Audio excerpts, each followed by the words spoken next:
What's going on, everybody? Welcome to week one of the 2025 spring ACL. We've got a brand new format and 32 brand new teams set to face off in what is going to be 8 weeks of regular season competition if you combine the GSL and the Swiss stages. My name's Gordo. I'm joined today by TDS. TDS, how are you doing, man? I'm excited for today. It's gonna be a great day. It's gonna be a great start. I was missing the ACL. There were multiple things that were kind of missing without the ACL. So today it's going to be a great day for starting it out. And also the brand new format, like you were mentioning, something that we're going to test here and that potentially may change everything about ACL for the future as well. Absolutely. I mean, NA Tier 3 kind of missing without the ACL as Yeah. how things have gone this season so far. So definitely excited to get everybody back onto Summoner's Rift. We're still full fearless, and we got a brand new format to boot. Let's talk about that really quick before we get into the teams. So the format now, for anybody who hasn't been staying tuned to all the announcements, is now going to be a GSL stage first. So we have 8 different groups of 4 teams apiece that all 32 teams have been drawn in based on their solo queue ranking. Those teams will play best of threes into that kind of mini double elimination bracket Yeah. up against each other. Then that is not going to eliminate any teams, though. It's going to move up everybody onto the Swiss stage, but basically your wins and losses from your GSL group, they're going to carry over into Swiss. So Yeah. you go 2-0, you start Swiss 2-0. If you go 0-2, you start Swiss 0-2, et cetera, for 2-1 and 1-2. And it's 4 wins to advance to the double elim playoffs, 4 losses to be eliminated from contention. And it's that simple, TDS, as long as you just keep those things in your mind. Yeah, I think the most important part here is knowing that you obviously will have a huge advantage if you end up being 2-0 coming out of the GSL, but also that you're not completely like it's one game and you're out kind of situation, right? From the GSL group stage. So as long as you understand that, you play around that, and you're able to bring your A game whenever it's most needed for some of these teams, then it's going to be perfectly fine. That being said, it does make it so that at the very least we will give room for teams to be as good as possible at exact moments as well. But I also think that this makes upsets a little bit more interesting because it's not going to be defined by just that one match that you will like win or lose in one of the moments with the GSL. It's more so also the fact that when you go to that next stage, right? Like if you end up upsetting another team, like that boosts you up even more because it's not just a random upset. Like you actually are good, and teams need to respect you out of that as well. Yeah, it does a really good job with this format. Shout out to Duan for cooking this one up, of making sure that every game matters. And that's, Yeah. it's a little bit of a, yeah, everybody always says that about every format, but it really is true here.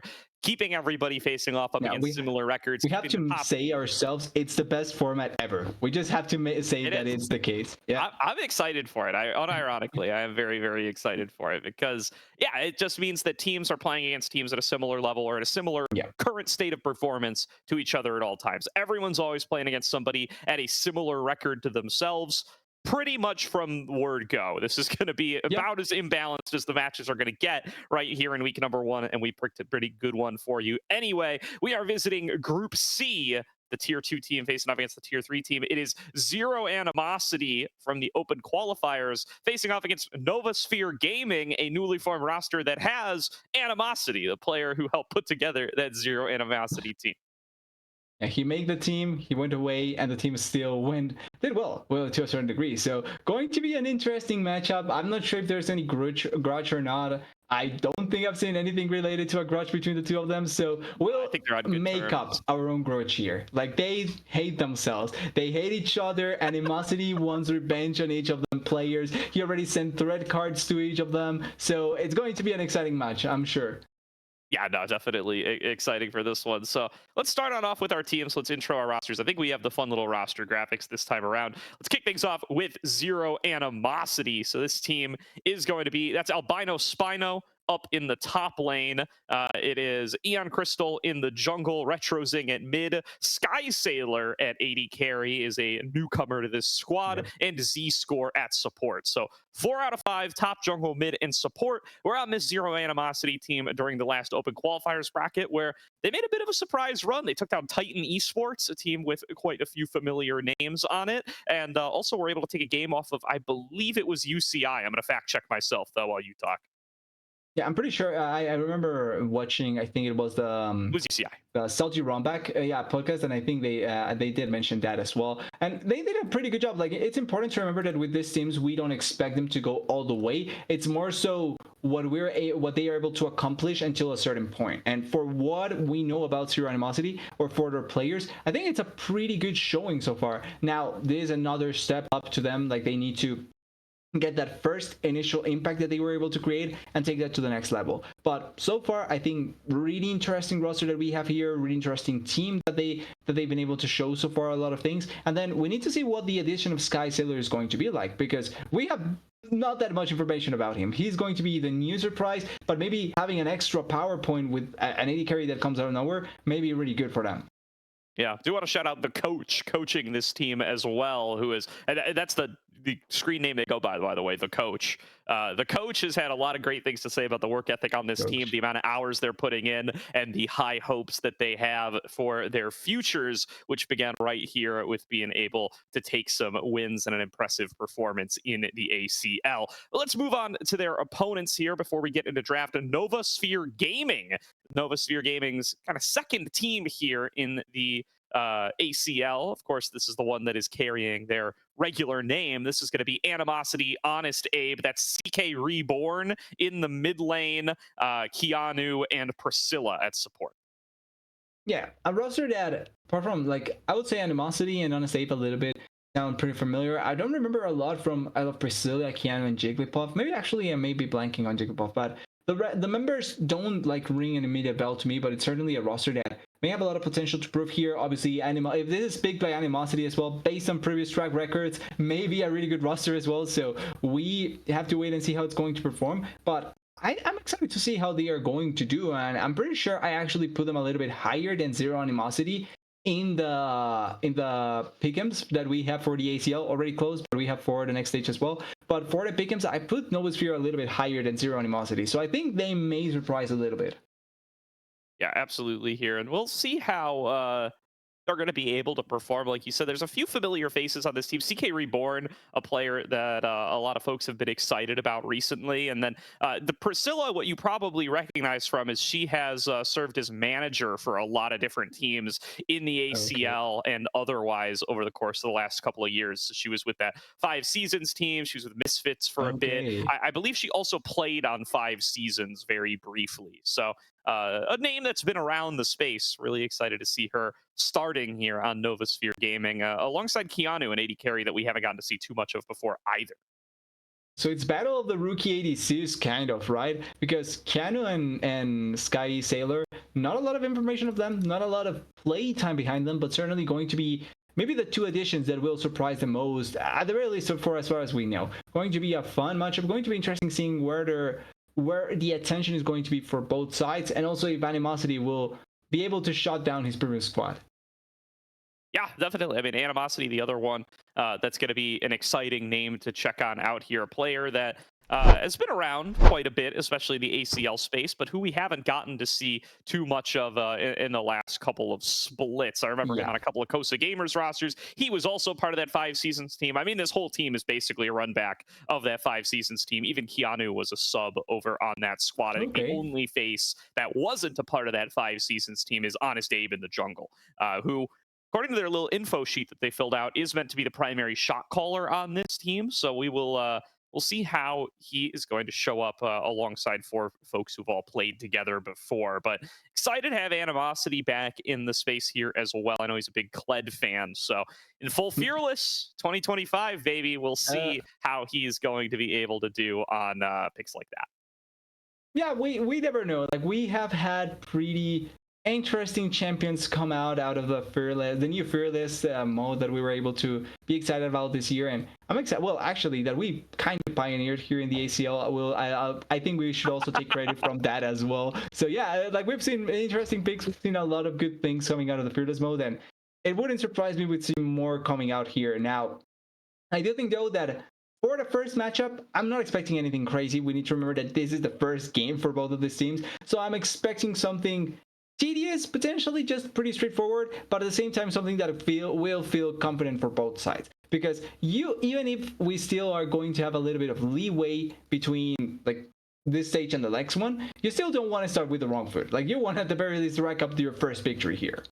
Yeah, so here, pick'ems are closed now. So let's that means we can expose ours a little bit more. Let's talk about Group C a little more broadly in the last couple of minutes before the draft gets started. So this Group C, for anybody who wasn't here for the draw show, it is Citadel as the first seed. I believe Novasphere comes in at second seed, Zero Animosity at third.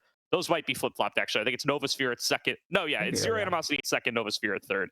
And then CBA5 Wagyu coming in as our fourth seed here. A team that, it's a silly name. They come in as fourth seed due to their solo queue ranks, but they have quite a few familiar faces on the squad that are definitely to be respected. So where do you fall in your pick'ems for this group, TDS? Where do you have these teams kind of stacked up against each other, if you remember? So I missed I had the document open, and I don't remember when I put it in, but I'm pretty sure, like, from as far as I remember, I think it was CB number 1. It was, wow, really? Yeah, I think I'm pretty sure I put above CB Citadel number 1. So wait, yeah, I put CB number 1, Citadel number 2. Wow, all right. I put Zero Animosity last, and I put Novasphere third. It's from what I remember. I think I remember that, because I feel like, and if I'm not wrong, this is extremely of a feel. I think the first matchup will make it so that CB Wagyu ends up being first, but I don't remember 100%. Like, that's why I wanted to look at the document. Call. All right, if that's the case, that's a bold call. You said it on the record here, whether it was your actual pick or not. I mean, CB, though, a team definitely to be respected here. Shocky in the top lane, Insanes in mid, Joy Boy at 80 carry, all faces that we've seen around the scene here before. And I know the salty runback guys were getting excited about Minju in the jungle as a little baby version of Munchie there. So it kind of has the same champ pool with the Master Yi and the Rengar and things like that, which funny because Munchie over on the bench on that team. Maybe we'll see him play a couple of games as well. And of course, Citadel, big hype squad coming in. Most people would say the favorites to win the whole tournament. TDS says not even the favorites to win this group, but it is that roster: Porsche, Kenvi, Bradley, Instinct, and Diamond. Definitely, I think most people's favorites to win the group and perhaps even the entire event. So looks like we're here in draft. We've lost TDS's camera. We'll bring that back as soon as we can and get this draft underway here. Looks like Novasphere going to be on the blue side to start things off. Zero Animosity coming in on the red. No, maybe we don't have TDS at all. Well, hopefully we'll be able to get him back here before too long, but I can vamp for a little bit. There you are, TDS. We got you. Maybe not. Maybe still in progress. Well, once we get him back on in here, we will hear what he has to say. You're back. Welcome. Okay, perfect. Yeah, I got caught mid comment about NSG, but that's perfect. Fine. All right. Well, unless you got anything else to share about Citadel, I think that's going to about do it for this group here. I think a lot of folks, though, excited to see what the Zero Animosity team can do. Definitely pulled off some upsets in that bracket, or the NACL qualifiers, and the nature of that format is that you don't get to see a huge diversity of matchups unless you're winning against every single opponent. So after dropping 2-1 to UCI, and of course in their upper bracket they dropped 0-2 to the eventual NACL competitors that are now known as Conviction, that was a tough road for them. That meant that they didn't get to show themselves against too many different teams. Now going to get to see how they do up against Novasphere and their current namesake in Zero Animosity. I guess it's a more fitting namesake now than it was before the draft does come on through. A lot of top lane bans from Zero Animosity directed towards Animosity himself. Yeah, they know, they have 100% knowledge of who they're facing, so they are clearly saying, like, we don't want to face anything from Animosity. A lot of respect, maybe, or maybe it's just saying, like, we know that you can play nothing at all, so we just banned your comfort champs, and then you're going to be completely defenseless here. As the Mel first began, I feel like the initial attention that Mel received went completely away after, like, the first 2 weeks. She did get a hit, like, pretty quickly, obviously, but I feel like her hype and her performance, or her hype and her name, was like kind of here, and her performance was kind of here when really looking at results and how the champion went. So it was a kind of an interesting divide, and it's going to be interesting seeing how Novasphere plays this, because she can be flexed between mid and bot. And I think that in bot lane, there's certain matchups that can really work out for her really effectively, as Paris and Karma, pretty straightforward. Yeah, it's going to be a strong bot lane to start things off for Sky Sailor. That's a little of a tongue twister there. And Yep. Z-Score down at support. Is the Vi going to get locked in for Honest Abe for some nice reliable engage, and the Rumble to lock someone down on top of their ultimate. I definitely agree with what you're saying about the Mel there. It really reminds me of the Renata release a little bit, where everybody gets real hyped up about the unique mechanic on a basic ability and how broken they think it's going to be. And in reality, the things that make the champion strong are things that a lot of champions have, but that they just do really well, primarily being damage, lockdown, range, you know, those old classics that really do make champions a little bit more dangerous. It was really the range on Mel that made a lot of people have some issues. They've nerfed down some of those cooldowns, some of that poke damage, but still a pick that you can go for, and definitely locks you out of a few different selections, namely that Renata, one of the big ones. You cannot lock that champion anymore when you have a Mel on the opposite side, or even with Mel up and available. So far, nothing too difficult, although a reflect on a big Varus arrow might be a little problematic if you are the... Could be kind of funny. Yeah, if you are the lethality Varus build. Oh, here, like, there's certain fan interactions, like with the Karma empowered Q, the Varus empowered arrow, or the Chains of Corruption could be kind of funny to see. Does she, like, I'm not sure. Actually, no, I don't think it works like that. It could be funny if this worked like that, but imagine if Sion's ultimate actually got reflected by the Mel. That would be hilarious to see, but I don't think it works like that. No, not a projectile as much as it feels like one sometimes. There's mid lane bans coming through from Zero Animosity. These, of course, getting directed over towards CK Reborn. Jungle bans towards Eon Crystal coming out of Novasphere. I'm going to have to lock one of those in here soon. Hopefully, I would think going to save last pick for Retro Zing and going to try to snap themselves up a jungler for Eon Crystal here. Not too much need to R5 your jungler, but let's see what Zero Animosity goes for. Yeah, they lock in the Pantheon. I think it's very likely to be representing the jungle, but definitely means they're going to need some sustained DPS in the mid lane. There's also a lot of global pressure, by the way, because the Sion and the Pantheon can come from different directions and can come from far away. So it could be a little bit scary for whoever ends up going to the Novasphere bot lane, which... Now, this Tristana can still be flexed. I'm not sure anything, but Tristana here, and I'm pretty sure it is bound to be an engaged support. Rel is still available. You also have the Alistar. Technically speaking, you could go for the Leona as well, which was hovered but not picked. The only problem here is that against a Varus Karma bot lane, they may end up suffering quite a bit just because of the range. But I feel like you have to go for an engaged support here just to follow up on the buy and then Tristana as well. Although, yeah, I think you can. Oh. All right, maybe something's still coming up here. Okay, there's the Tristana on B4, so or on B5. So what is on B4?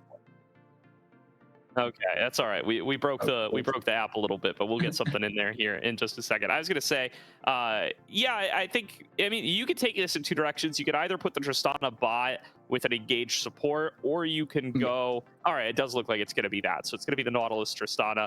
I could see Mel plus Enchanter just try to play a real farm, safe, pokey lane up against the Varus Karma, but they are looking to get that burst damage through. And there's Azir. This is a big Azir angle. You need that consistent magic damage DPS, and nobody really does it better than the Shuriman Emperor here in the bottom lane, or bottom pick, mid lane.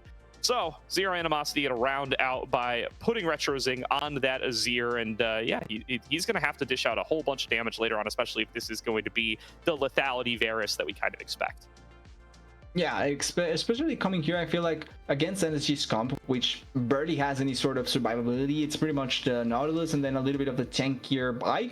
Really, there's no resistance on the one side, so I feel like you can just go poke Varus here, depend on the Azir like you were mentioning for the consistent damage, and then you have a pretty consistent composition on the side of Zero Animosity.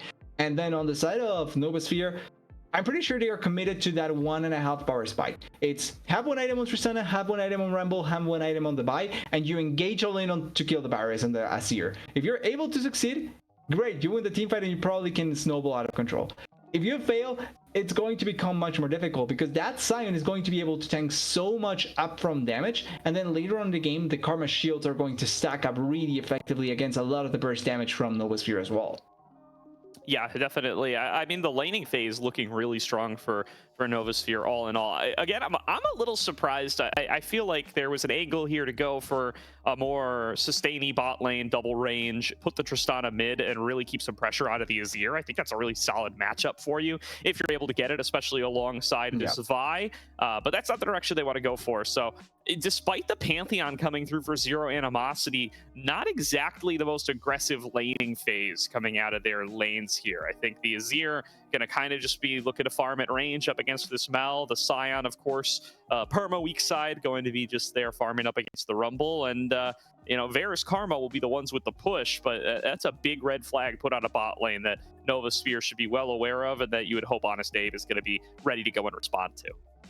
Yeah, to me, it really seems like you're going to focus on that Varus Karma gaining all the priority early on, because Azir and Tristana, Azir and Mel, I feel like they're bouncing waves between each other, not really a lot of straight up control that you can get from that mid lane, where in the bot lane, it's going to be all on the push that you're able to accomplish, and then after that, what the response is going to be from the Tristana Nautilus. You do have the risk of, if you fall victim to one of the engages from the Nautilus and he gets on top of you really easily, and then you just get followed up by a bomb onto your face, it's pretty easy for Novasphere to redeem kill the targets down there. But realistically, it should be control bot lane, control the jungle from the bot side, get early dragons, maybe make a quick move top side as well to control the grubs, and then try and keep the game as stable as possible, because your late game should be quite good against what Novasphere will try and play. I feel like the main question mark that I have from Novasphere has to be that Mel, because first of all, I feel like I'm lacking still some information on what the Mel is able to accomplish, since there was so much of a divide between when to pick her and when to not, and I feel like I'm still lacking some information on her. And also, she is going to be sharing damage with the Rumble. So she's not going to be the only straight up magical damage dealer in this team. That means that Scion's itemization against her, it's going to be much more effective, and maybe she will fall flat later on because of that. Yeah, I agree with you. I have some questions about it myself. CK Reborn, a player that we've been very impressed with from their showings in previous ACL splits, and definitely, I think, one of my top players in this game, but not like he's a Mel one trick or anything. I was looking at their solo queue stats earlier. Definitely not somebody to bust out the Mel at every given opportunity, but it's their B1 in this draft. So clearly Novasphere have something in mind here with how they value this champion, regardless of how much solo queue CK Reborn really gets reps on it with. So we'll have to see how it's going to be able to perform here in fives. You got to believe they're scrimming with it or something, and feel that it is a really, really powerful champion for their team and their style, hence the priority given towards it as a blind mid laner. Yeah, exactly. There has to be a plan, and if the plan works out, who are we to critique it, right? I'm just the main thing is, because of the lack of knowledge, it just feels really difficult to go in favor of the champion. And also, particularly like you're mentioning, it's a really high priority for the Mel. It's something that we have not seen at all, barely spoken about, and I feel like in Fearless, you don't really need to provide that much priority unless you're a straight up one trick, right? And I feel like even then, it's a really weird situation that we have faced in Fearless, where you need to have that one trick pick for you, or if not, the game completely gets out of control. It's not something we've seen before, and I don't think it's something that we're going to see in the future, so the Mel priority just looks a little bit weird. But apart from that, I feel like for both sides, it kind of went into what we were expecting with the first game situation, because the Mel may be one thing, but the rest of the champions feel pretty straightforward into what we would see in a competitive setting, with not a lot of deviation from the norm, not a lot of weird champion picks, not a lot of trying to be outsmart the opponent. It's just control or play for what's known for the first game, and then we see what happens later. Yeah, waiting out the spec delay here, so we're going to have a little bit of extra time to yap for the time being. We are making an assumption that it's going to be Mel mid and Tristana bot. I'm pretty sure Mel Nautilus isn't a real lane, but they do, of course, have the opportunity to swap those up if they do so desire. But we should have probably a little bit over 4 minutes until we get out of the rift, so we have plenty of opportunity to hypothesize here. Hopefully, production will let us know if there is a swap at play. Yeah, we'll be able to know if we were right or wrong, and if it's going to work out or not. I'm kind of curious seeing the Mel and the Nautilus in the bot lane could be kind of funny, just because of the CC that they do have with each other. I do think though that you take away that burst potential power that you get with the Tristana, and that's probably what they were banking on when you pick a Nautilus.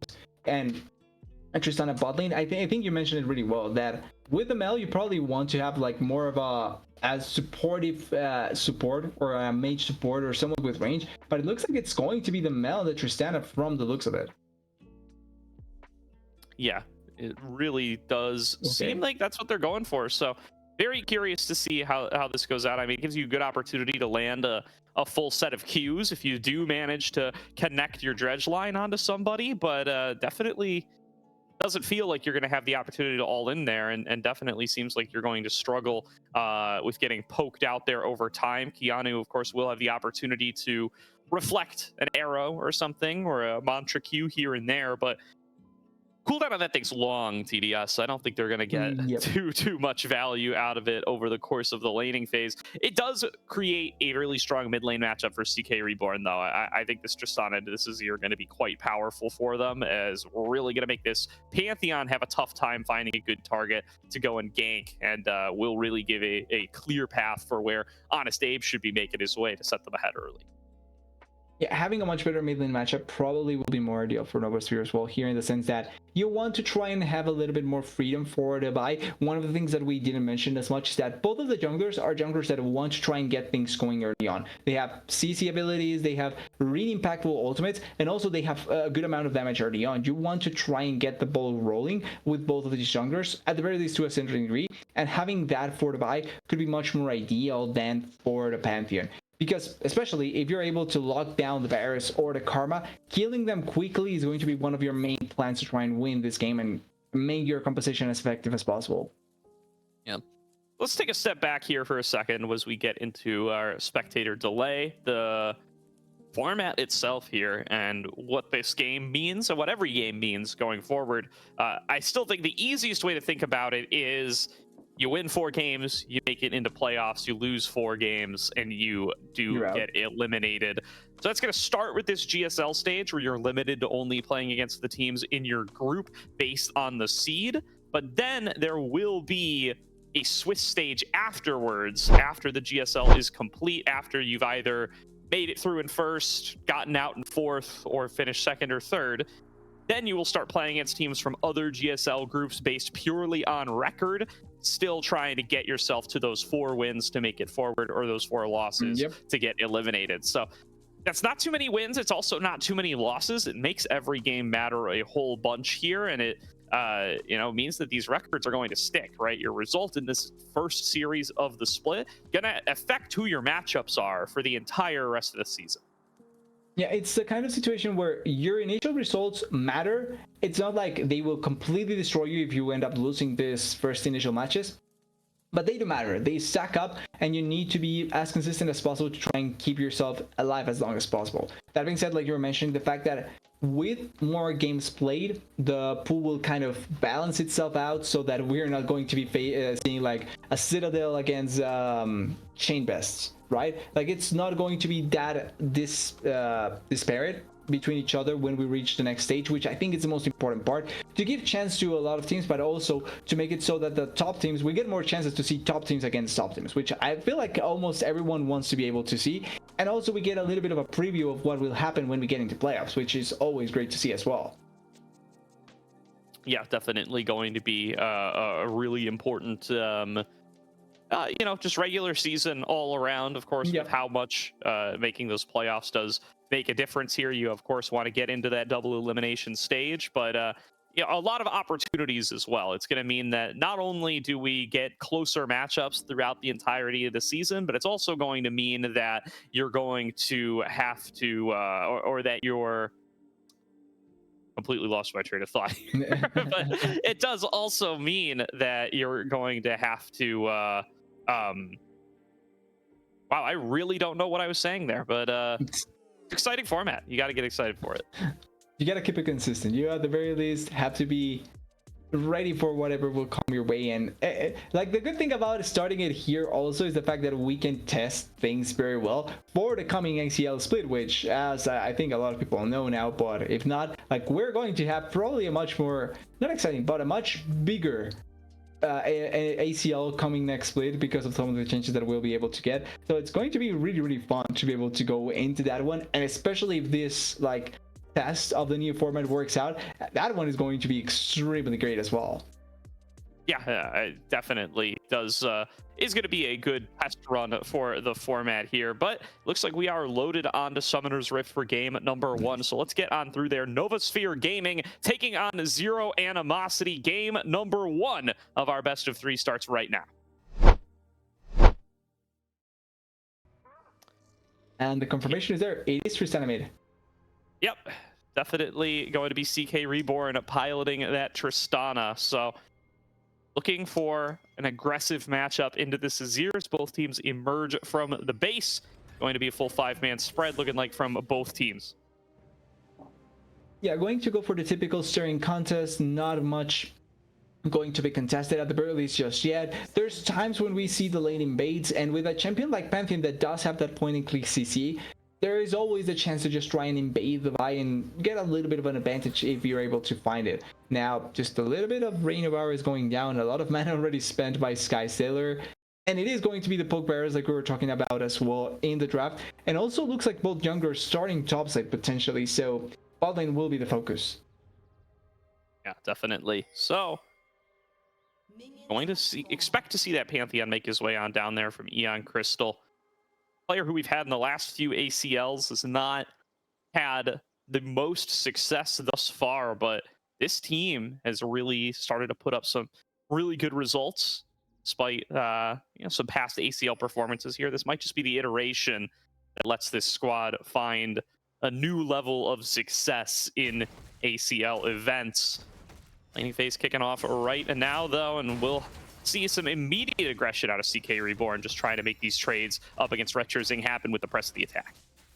Yeah, starting out really strong, trying to get as much damage as possible onto the Retrozing, and I like the way that they are trying to make that go through, because obviously you always want to try and put as much pressure as possible into a lane that you are playing as an AD physical champion. Like, you're more than likely going to start winning out the straights if you're able to get the longer ones. So really good start already there by the Tristana, and then in the bot lane we're seeing a little bit of what we're expecting as well as level 2 pops. Not much is going to happen here. Nice health advantage for CK Reborn, as to be expected in the early levels when you're facing off against that Azir as the Tristana. It's a good matchup. And the Searing Brilliance doing a good job of making sure that Keanu can get all the CS available in the bottom lane. As expected, Sky Sailor and Z-Score are going to be able to get that wave pushed in and crashed pretty consistently here. Going to be able to try to farm up as much of those waves as possible. This trade's continuing to occur in mid. Both junglers in the area a little bit faster on the clear is Honest Abe. Yeah, we have Honest Abe a little bit closer to reaching that bot lane before the Pantheon, which may prompt into a little bit of a play for the Scuttle Crab, although with this bot lane push that the side of Zero Animosity already is able to get, we're more than likely going to see, if not a contest, more control towards that side. But you can see how the change in the mid lanes and the AD carry meant that now there's a little bit more control in mid lane and there's a little bit less control in bot lane, which for the side of Novasphere, maybe much better for the buy, but not that great for Keanu down there on the Mel, as a lot of damage still going down in the mid lane. They really are trading heavily over there. And in the bot lane, Keanu's suffering. Yep, it's, as much as the passive will help you farm on out there, you're like a ranged Zed in some ways, still, going to be at risk of getting poked on out pretty consistently. And like we said, the rebuttal on a pretty long cooldown, not something you could just throw out there willy-nilly, and very likely going to want to save it for a potential dive if something like that does end up coming through from Eon Crystal. That's going to be the difference maker, as more aggressive trades from CK Reborn in mid. Animosity, as expected, going to be taking a little bit of a front foot in that top lane up against the Scion. Yeah, and particularly because of what happened down there in the bot lane, because of all the pressure that the Paris and the Karma are able to achieve. That means that by immediately moving topside, gets his Scarecrow and now maybe tries and set up a play here against Albino, but I feel like it's going to be really difficult lane pushing into the Scion, and it's a Scion, so that's not going to be an easy task at all.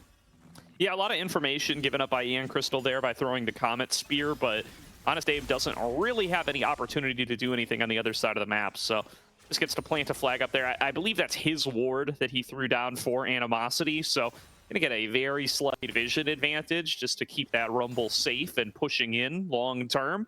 but that's about the only thing they're going to get off of that first clear, as both junglers just return to the reset camps. Yeah, it's a good understanding. There is a rebuttal there. It's a good understanding that the Rumble may be in a tough situation if you're not careful enough trying to look out for him. And if you leave the lane, like Bai is more than likely doing there, especially with how far away she is, it was bound to happen, so you have to be extra careful there. So pretty nice read overall with that in that situation. And so far, pretty stable start for both teams. Like, they aren't going for anything crazy just yet, and I feel like it must do with the fact that this is the first game. You understand that even though it's not like that do or die just yet, still something that you don't want to give up just for free. You want to try and play it out as best as you can and try and get that victory just by being as controlled as possible.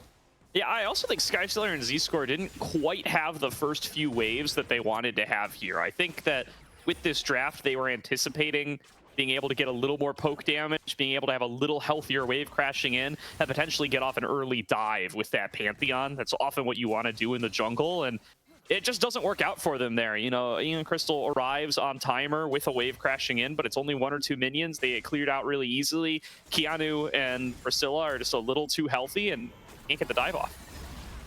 Yeah, like you're mentioning, the fact that the setup is not that well managed, especially because they are consistently like force pushing. Every time we pan into the bot lane, they are forcing the push as heavily as possible, and it just means that they cannot set it up much better, as Jigglypuff does take a huge round of damage there. And actually, maybe the Karma can finish the kill. He does have Ignite, yeah. Z-Score looking for it against Priscilla. Lands one more mantra Q, but the Titan of the Depths is a little too strong. Not going to be able to take down Priscilla. Over the wall comes CK, looking for a big chunk on the Retrozing. Nearly going to be able to take him down. Going to at least make this jump in again. Quite difficult. It does have jump reset, so could try and go once again, especially with ultimate now, but respecting the fact that the bot lane was out, was not ambition anymore, and also Dragon just went down. But still, really good damage from the Tristana, able to see the power that she provides. And then in the meanwhile as well, Honest Ape taking down the Grub, so going 1 for 1 in terms of objectives, and no kills given at all in that initial play. Not a bad thing for Novasphere Gaming. Like, all in all, they are ahead a little bit in gold thanks to all of that. Yeah.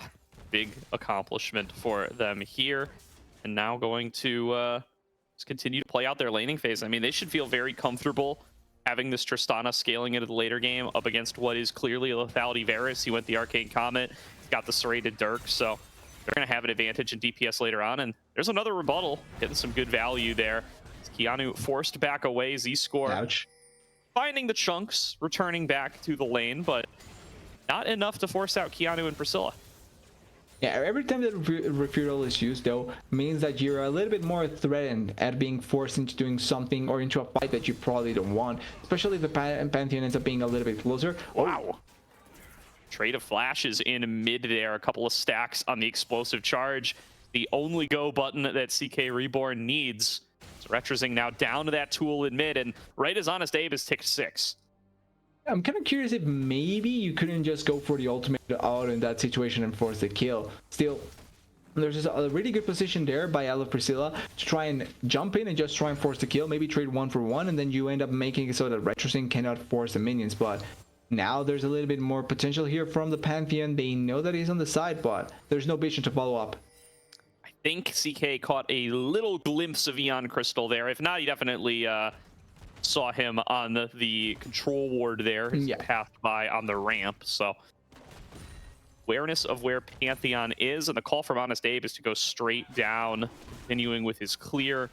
Will be able to be in the area for a potential follow-up on towards mid. CK Reborn just with some free time to wail away at this turret should be able to at least get a plate here on the next wave. Yeah, especially with Retrozing backing away. Probably one of the best chances to try and go for that, but it's been one of the most quiet games we've had from junglers, you know, quite a while for the ACL. 9 minutes, not a lot of action, barely any gank. I think actually no ganks at all, because we haven't seen anyone try and go into a lane in any way. Only like Tease was that Pantheon moving to the mid lane, but nothing ends up happening. And I'm not sure if it benefits more Zero Animosity, since they do have the Asir and the Scion, but you probably want to see more. Here it is. Here's an all-in. It's going to be that man drop coming through into the bottom lane, and already first blood picked up for Sky Sailor. Not quite enough damage to take down Eon, and that's going to be a trade back out of Sky Sailor instead. Eon Crystal forced back at a sliver of HP. It is a 1-for-1 trade. The first blood goes to Novasphere, but CK is in the area. This is going to be a 3 versus 1 dive onto Z-Score. No summoners left available. The burst damage is too much, and CK Reborn claims his first. Yeah, that has to hurt in that position. Really unlucky there. Still, 2-for-1 in the favor of Novasphere. Really well done. The counter engage actually working out really well. And it's funny because Zero Animosity pulled this play off, knowing fully that they had the vision on the buy. Like, buy was fully on vision. They still pulled the trigger in that play. And at the end, they end up finding more value on the side of Novasphere, forcing onto Sky Sailor, taking so much damage on that Barriers and Pantheon, and then being able to get the kill really, really effectively. Good play, good force, and a little bit more commanding in the lead now. A tiny bit, but more commanding. Yeah, and they were right. I mean, they do end up winning out on the trade, but where they end up, you know, kind of miscalculating is that CK Reborn is so further ahead of Retrozing on the move. He's just the only one to arrive down there, and ends up swinging it back into their favor to be able to make that dive happen, even on relatively low health bars. Yeah, their advantage, at the very least in those moves, much, much better in that sense, and ends up working out for them. Could have even taken down the Pantheon in the process, and Aeon's probably much more behind than the Vi, and in a much tougher situation. Now they are trying to make the move top side to try and go for those grubs. We're bound to see a fight for that position. Rumble did just TP into the top lane, and the Sion is instead running downwards. So maybe trying to play for that teleport advantage, or maybe trying to run force a little bit more onto the turret in the bot lane. Definitely grouping up around the grubbies. Score and Sky Sailor making their way down towards those grubs. Want to be able to challenge for it already. So many members. It's all 5 from both teams up in this area. Fight might be breaking out here soon. Here's the unstoppable onslaught moving forward. It's going to be right onto Priscilla, trying to stay alive with that aftershock, and the melt on towards Eon Crystal is huge. Retrozing able to come back and clean up the support on the opposite side as Sky Sailor is forced back away. Knocked back into the team is Albino Spino, and a huge shuffle back through, but the damage just isn't there. Sky Sailor already using all the poke tools, and the resets on Rocket Jump are more than enough for CK Reborn. Zombie Scion nearly getting himself involved there. Instead, it's Keanu flashing forward, cutting down Z-Score for a killing spree. Novasphere Gaming lose no members other than Priscilla. They take the fight 3-for-1. Yeah, actually almost losing there, the Tristana, but perfect fight over there for Novasphere. Really good way of trying to make it, because you were mentioning it. They were 5 members, it was a 5v5, but the way that it started, they committed so much for the Nautilus, soaked up so much of the damage, and then the re-engage by the Vi was so well played. The position here also meant that even though the Mel was a little bit sectioned, the main damage dealers were in position. You have the Rumble, the Vi, and then the Tristana that is doing much, much better than the rest of the members. And here, it is Priscilla the one that starts the fight. I'm pretty sure the hook goes from the Nautilus first and foremost, but then on that, the follow-up from the rest of the team, it's much more commitment for killing this Nautilus, where the rest of the members commit for the Pantheon, commit for the barriers, commit for summon damage. Oh, Keanu. 3-man collapse on towards Keanu, not getting out of here this time. Z-Score, the one who claims the shutdown there. And the good move from the previous fight, a little bit overshadowed here by this random death by Keanu. Stuck in the mid lane, probably the Pantheon ultimate coming down and made it a little bit more difficult for them. And it's going to be second dragon for Zero Animosity, so at the very least, stacking objectives. Definitely Animosity pushing forward up against Albino Spino. Just knows that he's got the extra damage thanks to the addition of that Haunting guys, but is facing off against a completed Hollow Radiance, so Sion, not one to be shrugged off, and certainly will be able to stay in lane despite tanking up the majority of that Flame Spitter, as both junglers are on this side of the map as well. See if they end up spotting each other. Honest Dave stealing away the Krugs.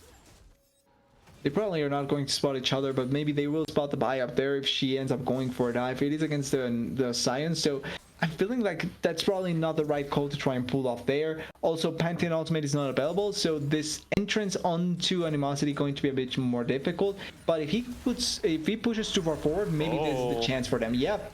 Knock up connected. I mean, Albino Spino can get this as a solo kill. It doesn't matter. Eon Crystal doesn't even need to be there. Just disrespectful to get knocked up by Decimating Smash straight up raw in the middle of the lane. Animosity goes down up against his former team. Yeah, 100% the difference maker in that situation, and also getting the shutdown from the Rumble, not a bad thing for the Cyan. He's going to keep on stacking up on that resistance and on the health to be a little bit more useful later on in the game. Gets a little bit of damage onto the turret as well, but no plates in his favor means that not going to rack up much more gold. But interesting lane allocation that we're seeing now as well, where Keanu now is left by himself in the mid lane, and then on the bot side, it was both the Tristana and the Nautilus trying to push off the Varus. Yep, Priscilla and CK Reborn joining forces down there on the bottom side for a short while, but they're going to complete the lane swap there. Priscilla moving over towards mid now to support her AD carry. All right, I guess it's a mage, but the position is AD carry. You know how it is. CK Reborn going to hold down that bottom lane for now. Yeah, and so far it has worked out quite well. Never went really far down in the bot lane, able to push and answer really consistently, actually able to go to other fights as well because he's not getting punished. So far, the mage in the AD carry spot working out really, really well. And for now, we have to see how they are going to turn that good start into something more meaningful, because this mill is probably the strongest scaler on the side of Novasphere. Actually, probably Tristana and the Mel are the strongest scalers. Yeah, definitely. I mean, the Azir, the Tristana, both dangerous here, but that's going to be a turret taken successfully. CK Reborn forced to jump away as it is Eon Crystal in there with the Grand Starfall, nearly able to take him down, but just a little too far away from the rest of the team. Sky Sailor isn't able to get in there with the Chains of Corruption. CK will successfully be able to back off and reset, but that is a turret taken, and response on the other side of the map is to work on this Rift Herald. I do think Novasphere will be able to get it. Yeah, it's probably not going to happen. It's way too healthy to try and force that to happen. That being said, Rift Herald did fall down in the mid lane, so maybe they are going to try and push it so that they can take down one of those turrets. But as they were backing away, going to be much more gold for the side of Novasphere, and gives them a chance to fight them back if possible. Absolutely. And now going to be somewhat clearing out of vision, a little more focused towards the top side from Zero Animosity. It looks like the gold lead still faintly going to be in the favor of Novasphere, and notably those feats of strength were secured by Novasphere off the back of that Rift Herald. That was their third objective, all of them having been taken up towards the top side. But despite all those scrubs, despite that Herald, the first turret did go to Zero Animosity, and they're having a solid performance here as they look to defend their outer turrets. The value from being consistently attacking that bot lane since the first minutes of the game, but at this point, with how it's been going to make it so that we have barely seen a lot of action. Like, it's two fights, or actually one fight and one pick, and the third dragon of the game going to come down right now. Maybe that's the next fight that we're seeing, but we mentioned this in the draft phase.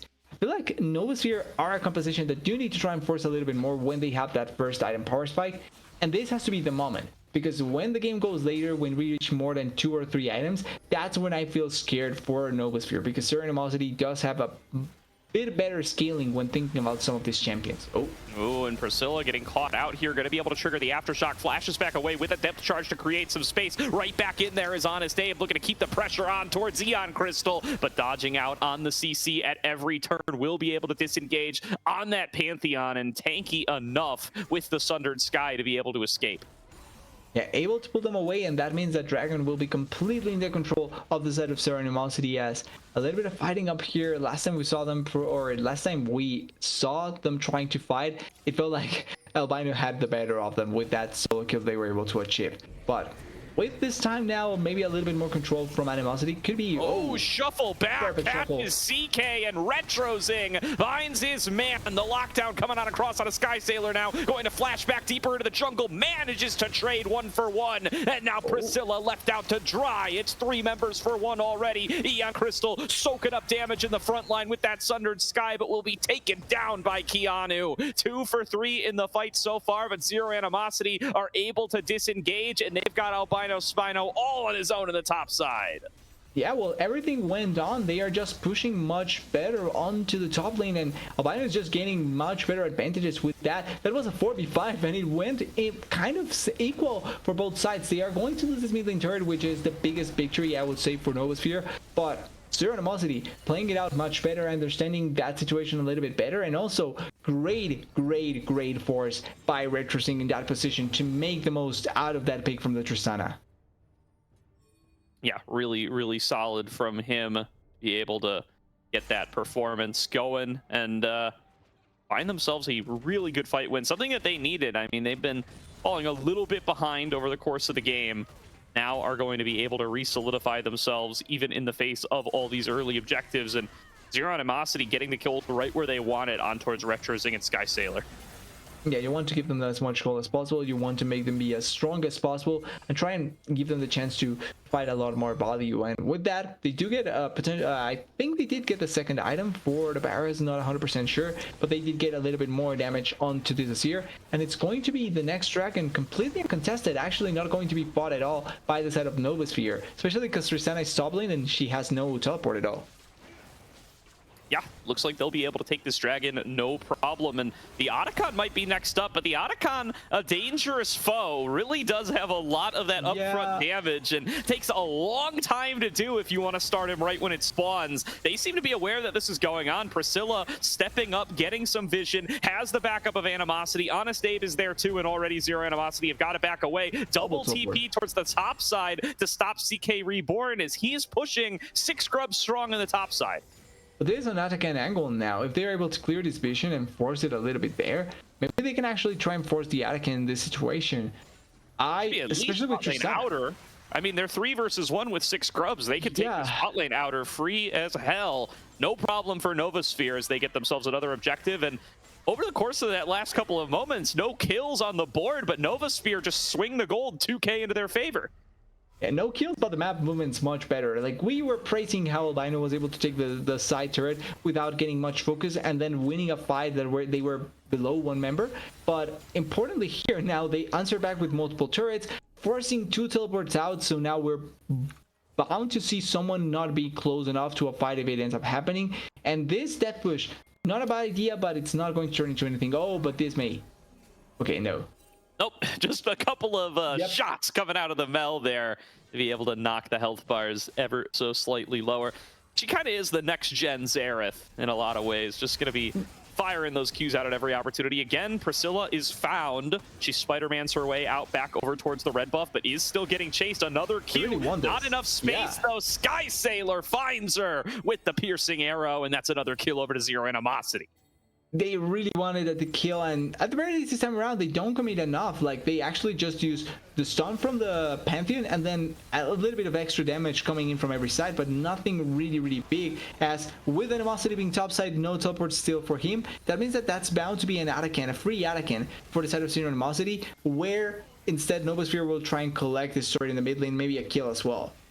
Yeah, they're going to be able to just keep on pushing with this. Honest Abe is waiting over the wall in case anybody gets over here and tries to actually respond to the Novasphere carries. A jump away from CK Reborn as he falls to about half HP, but getting some really good damage there. Meanwhile, Ruinous Otacon was taken by Eon Crystal, duoed up with Sky Sailor, so a big boon of XP across the entire team of Zero Animosity, and they're already 3 dragons deep to get buffed on up by that Otacon buff.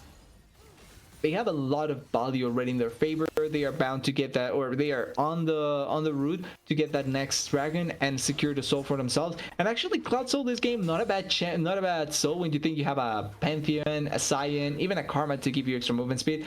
All of those things stack up really nicely for some of their champions, so not going to be a bad option. And now we have to see what Novasphere will try and answer with. They can try and keep on split pushing, but the problem is that if they don't find the base much quicker than they think, than what they are able to do right now, it's going to become much tougher, because later on clear is going to be much better. You have an Azir, you have ways of engaging with the Pantheon and with the Scion, and you have to be worried about how your composition will kind of lose value if the longer the game goes. You do. You definitely do. That's where you're going to lean back on some of these remaining members. I mean, Keanu has done an excellent job of playing safe. Went for the Roa build, as did Retrozing, by the way. An increasingly popular selection among these mages. Both of those fully stacked now, so both of these champions a little bit ahead of the curve. You can see pretty much a level ahead in most roles other than 80 carry here for Zero Animosity's fight breaking out, though. Ion Crystal gets caught out, doesn't get a chance to throw up the shield in time. Explosive charge blows up. Gonna be the first kill of the fight. Albino Spino caught away from the rest of the squad, melted down before the decimating smash can come through. Priscilla goes in for the re-engage on a Retrozing, a massive shuffle away, nearly gonna be a kill. That's the reset for CK Reborn, and Sky Sailor and Z-Score are left to run and fend for themselves. It's a 1-for-3 trade. Novasphere went out the fight. Yeah, 1-for-3, maybe a little bit more here. Honest Dave completely alone by herself in that situation. Still, because of the way that the lane was pushing, that means that they have first move into the tier 2 turret and probably going to be a tier 2. Ooh. Yeah, trying to get in here and defend this inner. No chance, though. It falls easily, and Baron spawns right on cue. A reset from Novasphere in the near future, but they can redeploy and look right towards the purple worm. Yeah, but it's funny how the game has been going like up and downs for both sides, where one good play from one team turns into a good play for the other, as we see the repeat here. And yes, Aeon Crystal not respecting a lot, getting quite a huge amount of damage on top of himself, and then the rest of the members kind of walking by themselves into that situation. Great ultimate by Retrozing though, and maybe a little bit too early on the ultimate by the Tristana, because it meant that she did push away multiple members, and the setup could have been a little bit better if she waited just a tad bit more. And another really good fight, well-timed ultimate there from Keanu, who just continues to show up in the critical moments. Got that extra reset for CK Reborn to take down Retrozing and make sure that that fight was a hard win instead of a more even trade. Now the Dragon going to be in their sights. Zero Animosity, an opportunity to secure themselves Cloud Soul here. Yeah, going to get that last one objective that may work out really well for them. We need to wait and see how much impact will it have, or if they will even get the 4th Dragon at this point, but could be the case if they are able to get that control. As a little bit of poking on the side, but Sion just doing Sion things. Yeah, Albino Spino doing a good job of keeping Honest Abe away from that Dragon. Not going to let him get on in there, but the poke damage might be a little too much. Has to flash back over the wall to get right back in. There's going to be Depth Charge connecting through on a Retrozing. An attempt from Albino Spino to create the space, but just melted down too fast by this Tristana. Retrozing with another big shuffle into the team. Catches 3, and all 3 will drop. It's a winning fight for Zero Animosity out of nowhere. Keanu and CK Reborn still healthy, but can't participate without a frontline. Dragon Soul secured for Zero Animosity. Yeah, that saves them or gives them the Dragon Soul in their favor. That makes it so that now next Dragon is going to be Elder. 6 minutes for that huge power spike that both teams can take advantage of. But really good fight by the side of Zero Animosity. Actually thought that they were going to have a much tougher time after what transpired before, but they played it out really well. Great positioning by Sky Zolar and Sky Sailor, and here you can see how it starts with damage onto the Sion, but he's able to buy so much time. Then the engage onto Retrozing, which it's not a bad idea, but it doesn't turn into anything bigger. And then from a safe distance, a lot of damage from the Barret and a lot of damage from the Asir. And it's difficult to put a stop to them when you have so many things to try and control or put tabs onto, that at the end, because of the Sion, because of the poke, because of the damage that some of the members were dealing, because of how the situation was trying to pan itself out, it just made it really difficult for the side of Novasphere to be able to win it. And Retrozing just has so much health. I mean, the Rod of Aegis Leandri's build means that he survives way longer than you'd expect a mage caught out to begin the fight to survive. Gets a massive shuffle back in onto 3 members to be able to win out that fight, and he's keeping the fight going. 2 levels up on Animosity and calling over the jungler for some more. This might be too deep for Aeon Crystal yet again. Backup is on the way. Animosity keeping a safe distance here. Priscilla has to be the one to lead the charge with Honest Abe, and they're a little too slow to recollect themselves. Novasphere, no punish. Yeah, surprised that it ended up going like that. I thought there were going to be more blood or more kills happening in that situation. Both teams trying to find a little bit more action maybe at around this time. So it's been going quite interesting for both of them, and maybe setting up for a potential mid lane play here. Although Baron is available, you do have an Asir, which means that you can try and force it a little bit quicker.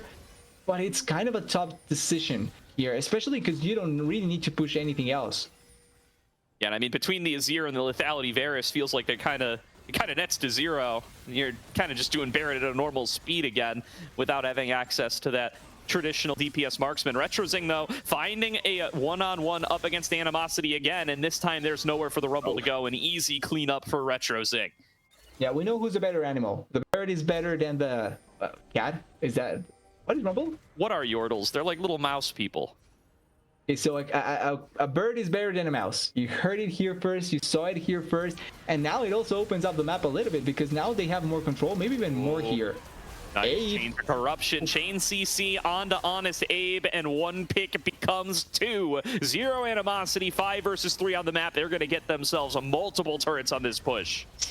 Yeah, they get so much in favor here, and they can force forward a Baron buff now with the control that they were able to get, and now looking for the Baron. And we, like, being honest, this game has been held on by Retrosync. I feel that there was a moment where maybe it was getting a little bit more Novasphere or Novasphere Gaming favored, but Retrosync pulling off multiple plays, multiple ultimates that were really good, and maybe here Tristana has to be CK Reborn with the big insect out the Tristana going on to Z-Score. Gonna get executed down by the Mel ultimate, and now they're all caught on the wrong side of the Baron. It's a successful smite for Eon Crystal, and they fight their way out of it, but CK Reborn still on high health, still with opportunity for resets. Low health bar carries right in front of them. Keanu leads the charge. It's one reset for CK Reborn, but he won't look for more. 2 more members of Zero Animosity left alive wearing Baron.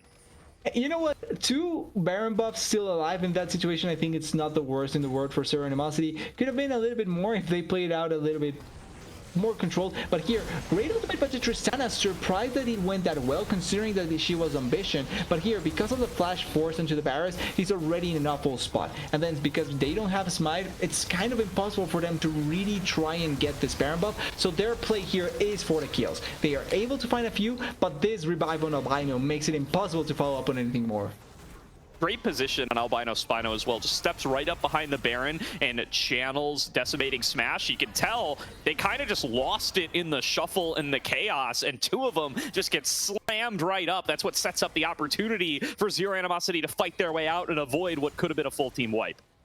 Yeah, and at full team wipe in that situation where there's Tristana still alive, you have to be extra careful because the Tristana really can just take down turrets immediately. And for an Elder Dragon that will spawn in 115 now, you cannot let your base be open and be forced into a much tighter spot or tighter place if you're Zero Animosity. The thing though is that because the dragon will spawn in a minute, this game actually is still not decided by this Baron buff, but instead by that Elder Dragon fight.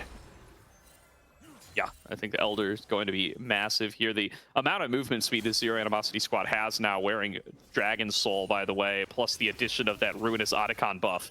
It's just huge. And also once they cast their abilities, they're zooming around the map. Yeah, they're really quick. They actually feel like they are flying with all the movement speed. Probably Yodir stream if he was in this game, but not the case here. Karma doesn't mind it. Karma's got that. Oh, actually, yeah, Karma too. Yeah. They get so much movement speed here, and for setting up for this potential dragon fight, it's ideal. Oh, wait, Abe. Honest Abe sees an angle onto Retrozing, really needs the follow-up. There's the ultimate on a Rumble, and Retrozing is down. Albino Spino on the backside, but doesn't have the damage on his own. 2 for 0 right there for Novasphere, and a critical impasse. 50-second death timers with the Elder Dragon coming up. It's a disaster for Zero Animosity. Yeah, huge fight, and Albino here may end up having to flash away. They really want this kill. They don't have a lot of places to try and stop this. Karma did come on the side. I feel like they have to stop though, because if they end up losing the jungler, or actually, Albino is dead. Yeah, no, they can't get this. Keanu ends up falling down. Now CK's up really far. Has to jump back. Good dodge nice onto dodge. the arrow. Critical, but might not be enough. Sky Sailor gets a second, and Novasphere pushed too far. They get locked on down. It's another kill for Sky Sailor. Fighting it back with the chains of corruption. Will eventually fall down. Z-Score now. Let's see how much that movement speed can do. Not enough. It's a double kill to Animosity, but so much damage has been done to the ranks of Novasphere. They're not getting this Elder. Yeah, they are not getting the Elder, and the thing is that there's also Aeons here for trying to get this dragon. The thing is that Pantheon and Asir can 100% do this. This may be just an Elder Dragon for Zero Animosity. There's no teleport on Animosity either, so the fight was so good for them. But the decision is going to ulti. There's an ulti play. He is going for it. He has no vision. He's guessing. He's 100% guessing here. Does he have the timer? He throws it out. The burn damage comes down, but Eon Crystal too quick on the smite. Zero animosity with Elder buff. You know what? If he gets that would be such a highly play for the first week of games, and kind of unlucky if you're a Novasphere gaming fan, but this is a thing that happens when you want to push the issue too much. They got the big team fight victory. They got RetroSync. That was so big to start it off, and then following up on killing the Aeon's Crystal, you have to follow onto the Elder Dragon. You have the damage, you have the champions, and if they try to go into you, you recompose yourself and then re-engage. But trying to force a fight or trying to force many plays after that just means that you're putting yourself in a situation where without cooldowns, you're just going to end up dying, and that's exactly what happens to Novasphere Gaming. Now with no Elder Dragon, with no Baron buff in the map, and with a lot of damage on this here, it's going to be difficult to mount a defense for the berries right now. Absolutely. 35 minutes in and no closer to determining a winner, TDS. I'm excited we got a whole best of 3 of this, but yeah, gotta find out what happens next. The flash forward from Eon. Animosity is fully caught. He's 100% dead. Will return a little bit of damage, but that inner turret is done for. Yeah, you know that there was grudge in that kill. Aeons wanted to kill Animosity 100%. That's why they went all in into that kill, and now it's going to be a push for the top lane. They have all the members here. They have 4 members here. They have the Sion on the side, but he can just push the mid lane and try and get a little bit more value over there. But now the game feels completely in control of Sir Animosity. Even though the gold lead is still not that high, they just have much more control and much more power, and this is here that feels like he's such a raid boss. Wait, how does CK Reborn not have tier 2 boots yet? Yes. All right, that's a curious one. I don't know. Don't think it's made a critical difference yet, but something to call on out there. Might appreciate a little bit of addition. I feel like he probably feels that he wanted to have just a straight up burst, or like the damage, just a straight up damage in terms of having the extra stats from the boots, which is not bad, like you mentioned. Like it hasn't made a big difference. I feel like just having more gold for your items feels better for the Tristana than just the rest of the members. For sure. Well, going to be a lot of responsibility on his head as he finds Albino Spino inside the jungle, and he's the one who has to jump away. Now 3 versus 1 though. Albino might be pushing his luck a little bit here. Good amount of damage coming on through, forced to use the ultimate, but Honest Abe is right over there with him. I think Rocket Jump was already used, but Baron is melting. Albino Spino, just a distraction there. Pulls a magic trick for Zero Animosity, and the Baron falls. Yeah, another objective in their favor. Elder Dragon is down now at the very least, so you can be sure that this is not going to scare the side of Novasphere anymore. But for the time that they have with the Baron buff now, with the top lane already down, I think that this is the perfect opportunity to take down the remaining inhibitors, and they are looking to try and do that. Mid lane push, bot lane push, sending the Asir down there, RetroSync trying to get a little bit more power in that position. And maybe it's going to be on Honest Abe finding a perfect angle onto one of the members, but we need to remember Sky Sailor does have that bail, and it's going to be difficult to pop it off. Yep. Gonna really need Keanu to land some of these Qs to pop that critical shield. Be able to find themselves a good fight. RetroZing alone in bot side, by the way. That's the last inner turret falling down to him. Novasphere finding themselves in a very difficult situation as the 2-lane pressure plus that inhibitor making it difficult to answer. At least there's no minions here. That's kind of the positive side of things, that there's no minions yet in the mid lane, but you see the damage that it's taking down from there in that situation. And also, pretty sure that the Tristana actually lost quite a bit of health before trying to protect, so every trade that they take, everything that they don't force, it's just going to be more time that they are going to end up losing here. And another inhibitor down, and they need to go commit for an angle. Oh, no rebuttal anymore. Yeah, rebuttal already going to be used there early on in the exchange. Waiting for an engage angle. They have the ultimate combo there between Honest Abe and Animosity. They need that onto a key target. They need that onto RetroZing or Sky Sailor. The spell shield making it difficult to do it onto the ladder.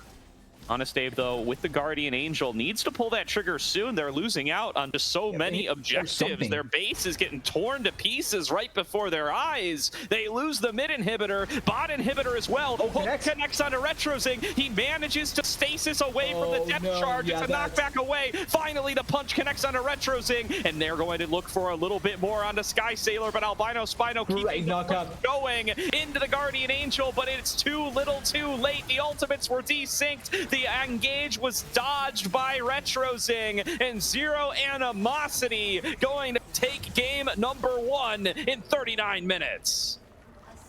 Really good game by Zero Animosity, particularly Retrozing. Really good showing on this year, finding crucial pushes with this year ultimate, and I think pretty much making the game so much more comfortable for the side of Zero Animosity. To me, this game gets defined a lot by the early jungler movements, right? Because the later stage of the game were going to look like this for Zero Animosity all the time. And even though Abe found really good engages in multiple situations, I feel like he had to be more proactive with that buy. You need to find picks early on, because the Tristana, for all that she was doing in the mid lane, really couldn't make that lead go even higher. And at the end, we see that they were ahead for multiple moments, but it was never really like a huge lead until later on that Elder Dragon fight that kind of snowballed everything out of control. But the game was pretty close all around. Yeah, you got to look back too to that moment where it was a 3-for-1 team fight won by Novasphere Gaming. They had a shot at Elder, and they just fished for more kills. They thought they had the chance to clean up a little bit more. But Albino Spino, really good knowledge of the limitations on the Scion there, uses his health bar as a resource, baits champions into places they shouldn't be, and creates the opportunities that Zero Animosity sees to be able to come back into the game. Exactly, really well played overall. And also, like, a quick shout out to Sky Sailor. I think played a really good game as Varus as well. Crucial in that game-saving fight in the Elder Dragon, and deals a lot of damage. So pretty good start to the ACL career here in this game. Yeah, absolutely, Aaron. I mean, we highlighted, the 2 debuts for the 2 bot laners here, and I think both showed up and looked really, really good. Particularly well. Fantastic highlight play there for Sky Sailor in the bot lane for Zero Animosity. Definitely going to want to show that one off later on towards anybody interested in this player. But Keanu also with a really solid Mel game, really able to have some great timing on those ultimates, really able to find great opportunities during the times that Novasphere Gaming was ahead. Yeah, it feels a little bit unlucky that the game gets defined by a play that was looking so good for Novasphere, and then ends up getting completely turned around by Zero Animosity. And I feel like the players have to be hitting themselves, because that's where you begin questioning, like, maybe we did this, maybe we did this other thing. Kind of like what's happening with T1 and the Smash community situation with all the things that have been happening. But this is sort of things that need to define how the players will move forward. And it's important to see how they will try and play going forward now. Definitely. Well, with that settled, though, that is going to do it for game number 1. This is a full Fearless, a best of 3. So we do have 1 to 2 more games coming on up between Novasphere Gaming and Zero Animosity. We're going to throw it to a quick break here in a second. Do want to read off a quick word from Zen Market. You ever had a problem longing for that special Japanese item but can't find it locally? Well, we have a solution for you. Zen Market is your one-stop solution for buying products directly from Japan. They'll help you buy items from over 10,000 shops in Japan, as well as place bids on auctions on your behalf. They'll even consolidate all your items safely into one box and can ship internationally. They'll provide excellent customer service in 19 languages, which is why Zen Market is trusted by over 2 million users worldwide. Check out the panel below the stream or click the link in the chat to try them out now. If you sign up with promo code Aegis, you'll get 1,000 yen off your first international shipping fee. We'll be right back after a quick break with draft number 2. 日本にはまだある？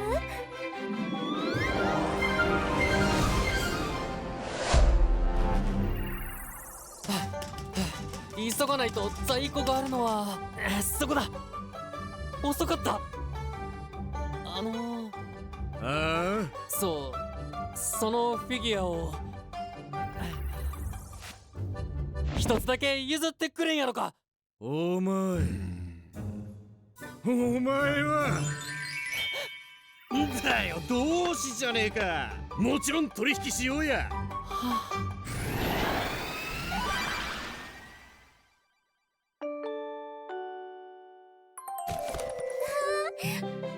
りがとう、全マーケット。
Welcome back, everybody, to tonight's broadcast of the ACL, where we have Novasphere Gaming down 0-1 up against Zero Animosity. A great start for the ZA squad, but still a rest of the series to play to find out if Novasphere are going to be able to turn this one back around, or if Zero Animosity will walk away with the 1-0 start here, TDS.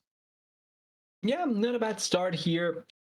Like we were mentioning this, you want to start it the best way possible into not an elimination setting, but certainly you want to rack up the victories that you can, because you don't want to be so immediately put into a situation that you have to win the next two or you're out. So far, so good for them. Really good start. And hopefully they are able to perform on the level that a lot of people have expectations with, because a lot of the image that Zero Animosity has to be that recent OQ play. And so far, a victory, so good. Yep, and given side selection after the loss, Novasphere going to move over to red as we get right into the second draft. So let's see if they look to change up anything from draft number 1. We take a look at what their bans were there. They're keeping the Gwen so far for the Zero Animosity side. Yeah, they went full or quite a bit heavily into the top lane bans in the first game. So maybe they're going to keep that same idea, trying to ban away Animosity, which sadly, it really felt like it was zero Animosity. Like, Animosity's impact that first game was barely felt. He solo died in the top lane against the Sion and then had a couple of good ultimates, but really nothing to say about the name of the player that has the name of the team on one of the other sides. And yeah, same bans for zero Animosity. And adding the Syndra and the Siren on one side, maybe just trying to get a little bit more focus onto the mid lane going into this next game against Retrosync, which I think had an amazing game one. Yeah, so the Syndra ban for Novasphere is new on red side, by the way, as is the Orianna ban. So they leave up Wukong and Poppy, which were things that they deemed ban worthy in that first game. So interesting that those are now going to be available here. We will find out what they're going to look to first pick here on the Zero Animosity side. So far, nothing too crazy here that has been left up. The Gwen ban on blue side is an interesting one to see. A lot of people feel like that is a mandatory red side ban.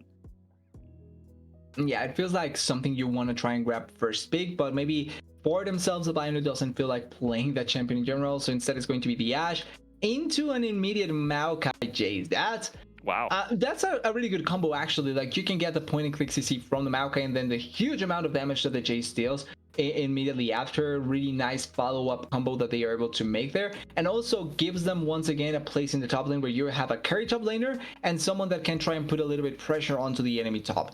That being said, I'm expecting something tankier once again. Zero Animosity can go for something tanky up there. The Ornn could be an option, even the Cho'Gath that has been popping up a little bit more, and try and play around that. And wow, ooh, this is flying. Oh wow, and a Lux lock-in for Novasphere. I assume that's going to be for CK Reborn in the mid lane, maybe taking a couple of pages out of Samikin's book or Season of Leaves' book, if you want to go real deep down the tier 3 pool. He's also in this tournament as well, by the way, playing on what is it? It's Tempest, WL, or no, what? It's JLH. JLH, I believe, is the team. I think it is Tempest JLH. Yeah, but he's playing off role. He's playing off role in that place. I'm guessing there's still going to be some Lux games in there, but already making some poke comp here for Novasphere Gaming, and immediately going to ban away that Braum. I think that's a great idea of what to get rid of, given what you've drafted already. Yeah, probably one of the better bans that you can pull up in this situation. I'm expecting also an Ezreal being hovered as a potential ban, just because you can go Lux, Jace, and Ezreal, and that way you get the extra poke value from those three champions. Even the Maokai technically is also a poke champion if you build him a little bit of P, even though they went down with those ratios. Could be something to consider. But with the picks so far, there's the option also to send the Jace mid lane, Lux into the support position, and you can take maybe something like the Caitlyn here, which people don't like to play Caitlyn into the Ashe that much, but Caitlyn Lux is not a bad duo to try and maybe play against it. Yeah, you could definitely go for something like that, but the Rel lock-in means that Priscilla going to be piloting in the engaged support yet again. And this does raise some questions. I mean, Zero Animosity clearly feel like top lane is not a lock here as they ban away the Yorick and the Olaf, despite already seeing the Jace. So they certainly think there's a risk of like Lux bot lane, Jace mid here. We'll see if that's still what they think after Priscilla has locked in the Rel. There is going to be Seraphine going to be at support for Zero Animosity. So it's going to be Z-Score playing the Seraphine alongside the Ashe in bottom lane. And finally, Albino Spino with a blind top lane or a counter pick into the Jace, depending on whether you still think Flex is on the table. Which I feel like they probably go for something safer here. They don't need to go overly like creative with a counter pick in this situation. Maybe even like they could go Gnar. Okay, I was thinking Gnar as a safe one, but Zac. So sticking to that top lane tank potential, the Zac also has great engage value, and as a follow-up for the Seraphine's ultimate, it works out really, really well. Now, Seraphine, you were mentioning Seraphine support. I bring you Ahri support. Point and click, or not point and click, charm into the Rel that is going into your face, and you stop the engage immediately. That may work out, but I'm not expecting that. But maybe. I mean, you could also just like do enhanced beat drop and that'll do the same thing. Yeah, that's too many things you need to do. It's just one button with the Ahri and the Mundo at the end. So yeah, they were right at thinking that that was not going to be a Jace in the top lane, and the Mundo against the Zac. So, well, actually, could be a Mundo in the jungle as well, technically speaking. It and a could be. Maokai top. Have we cooked too hard here? I'm trying to figure out. I mean, I'm assuming it's Mundo top, Maokai jungle, probably Jace mid, and then Luxrel bot lane. Yeah. I mean, really leaning into the mage bot lanes here for Keanu. So this is interesting as we're learning about this player in real time, right off the back of their debut here. Yep. I don't know. I don't know if this hits for me, TDS. I have some concerns about the DPS. I have some concerns about playing a poke strategy against Zach and Xinjiao, who are going to be happy to eat that up all day long, and the Seraphine, who can go Moonstone, who can tap double Ws, who can be a source of sustain for the rest of the squad. So I have some concerns about this Novasphere draft. So for me, this goes into kind of a similar situation to the previous game, where I think like Novasphere has angles to play this game. The problem is that if I go like pound for pound, I think late game is zero animosity is close to 100% thanks to that Seraphine and the Ashe and the Sack. But also there's a situation there with Novasphere really needs to have a good foot into the game, because champions like the Lux, like the Mundo, don't want to be behind at all. And if they fall behind at any point, you're going to be like pretty much not that useful. Even the Mundo with his ultimate that gives him extra health, he can be quite useless if he's not someone that can tank for long enough. And you need to be tanky, you need to have items, you need to have levels for that. And if they put a lot of pressure early on onto this Mundo, or if they put him in a spot where he cannot play the game comfortably, it's going to be a little bit difficult. That being said, he does have the CC immunity, and there's quite a good amount of CC tools in the side of Zero Animosity that he can tank against them, and that way at the very least take the pressure off of his team if there's ever a teamfight situation. Yeah, for sure. Shout out to our friends over at Titan Esports coming in with the raid. Welcome to the premiere of ACL Spring 2025. This is the first week of matches and our first streamed match. Zero Animosity find themselves up 1-0 over Novasphere in our new GSL format, and one win away from getting one of those 4 wins you need to make yourself in the double elimination playoffs. That's a long ways away, though. There'll be, even if you qualify 4-0, that just means you get to sit out for a couple of weeks while everybody else sorts things out amongst themselves. So you earn yourself a nice little vacation if necessary. Definitely an interesting draft here from Novasphere. You got, and you know, I feel like I'm a broken record here. I say this every time I see a comp that I don't really like, but it's kind of the nature of League of Legends. Yeah, they're gonna have to win early. They're gonna have to get leads. They're gonna have to make it so that these concerns about comp can't really manifest. So the best way to do that is to get yourself a lot of early gold, be up in items, and then what champions you're playing matter less and less.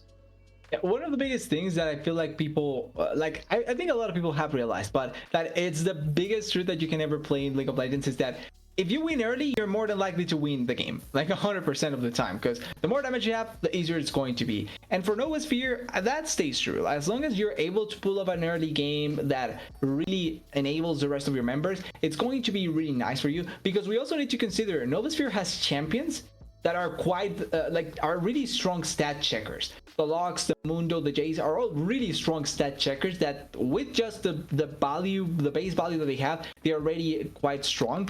And if you add on top of that the numbers or from the items, they are just going to be able to run you down. Realistically, the only real tank that there is on the side of Zero Animosity as well is the Sack. So if you have a strong early game from Novasphere where you get ahead and you get a lot of damage, killing multiple members from the side of Zero Animosity is quite easy when you think about it. Only one that is difficult is the Zac, and maybe the Xinjiao with his ultimate, but Seraphine, Ari, and Ashe are quite the paper in comparison to the rest of the members. Yeah, I agree with that. And you know, this is one of those, I'm a boomer, all right? I've been around this game for most of my life at this point. And so I have some old-fashioned opinions. It's easy to forget, you know, Maokai's go Leandries now. They add a little bit of additional magic damage in the build. Mundo goes Heartsteel. He's got a lot of upfront damage as well. If Novasphere play an aggressive game plan, if they hit their item spikes appropriately, they can get a lot done with even a composition that doesn't have the traditional marksman role. As long as they are able to get themselves into a winning position before they get to, 3-ish items, you won't notice too much of a drop off in their actual abilities to execute in team fights, assuming, they play them out according to plan. Yeah, ideally and realistically could work out like that. And I feel like there's multiple room. I don't want to put it like there's no way for them to really execute on it. It's just that the more I look at it, the weirder it gets, but like I can get a semblance of an idea. So like, hear me out. You have the tanks and you have the pokers. So as long as the pokers poke and the tanks tank, technically that should work out good enough. Now, will that be consistent? Probably not. Will the Lux hit her poke and the Jace hit her their poke? Maybe. And if that works out, then you can win the game. But as straightforward as that is, I also feel like one Ash arrow to the face of the Lux is immediate death. Oh yeah, I mean the engage from Zero Animosity is just fantastic. We've spent a lot of time talking about the Novasphere comp. I think Zero Animosity have themselves something real solid going along here. I love the pairing of Seraphine alongside these straightforward engagers like the Zac and the Xin Zhao, a great source of extension on Encore as an ultimate. They've got really powerful non-committal engage in the form of that enchanted crystal arrow, as well as that charm coming through from the Ahri, so they can step forward, they can fish, they can challenge to make an engage up against this poke composition, and if it doesn't find its mark, they can back away without fully committing to combat. And yeah, I mean, I think the Zac top is a pretty powerful pick in general. I'm surprised the Mundo gets picked into it. I tend to think that Zac does pretty well in the mage versus mage matchups, in that he's got Cell Division and he's got... Is he considered a mage? Unstable Matter to do percentage health damage in these melee trades. He also can pop Mundo passive at range, which is something that's really, really good. If he lands stretching strikes, he can pop Mundo passive without being on top of Mundo. That's a trait that is really, really beneficial when you're in lane up against a Mundo. My guess is that, like, in the same vein that you can pop that Mundo passive in that way, I'm guessing Animosity feels it in the other way, where if you are playing well enough that you don't get poked or your passive doesn't get popped by that, and they force a gank on you with the range from the Zac, then that way at the very least you're able to play around that much more effectively. So I think that is probably the idea that Animosity is going with, because apart from that, like, I agree with you. I don't think Mundo wins this matchup effectively that much. Like, I think he gets the push in a way thanks to the extra damage that he deals to the minions plus the cleavers.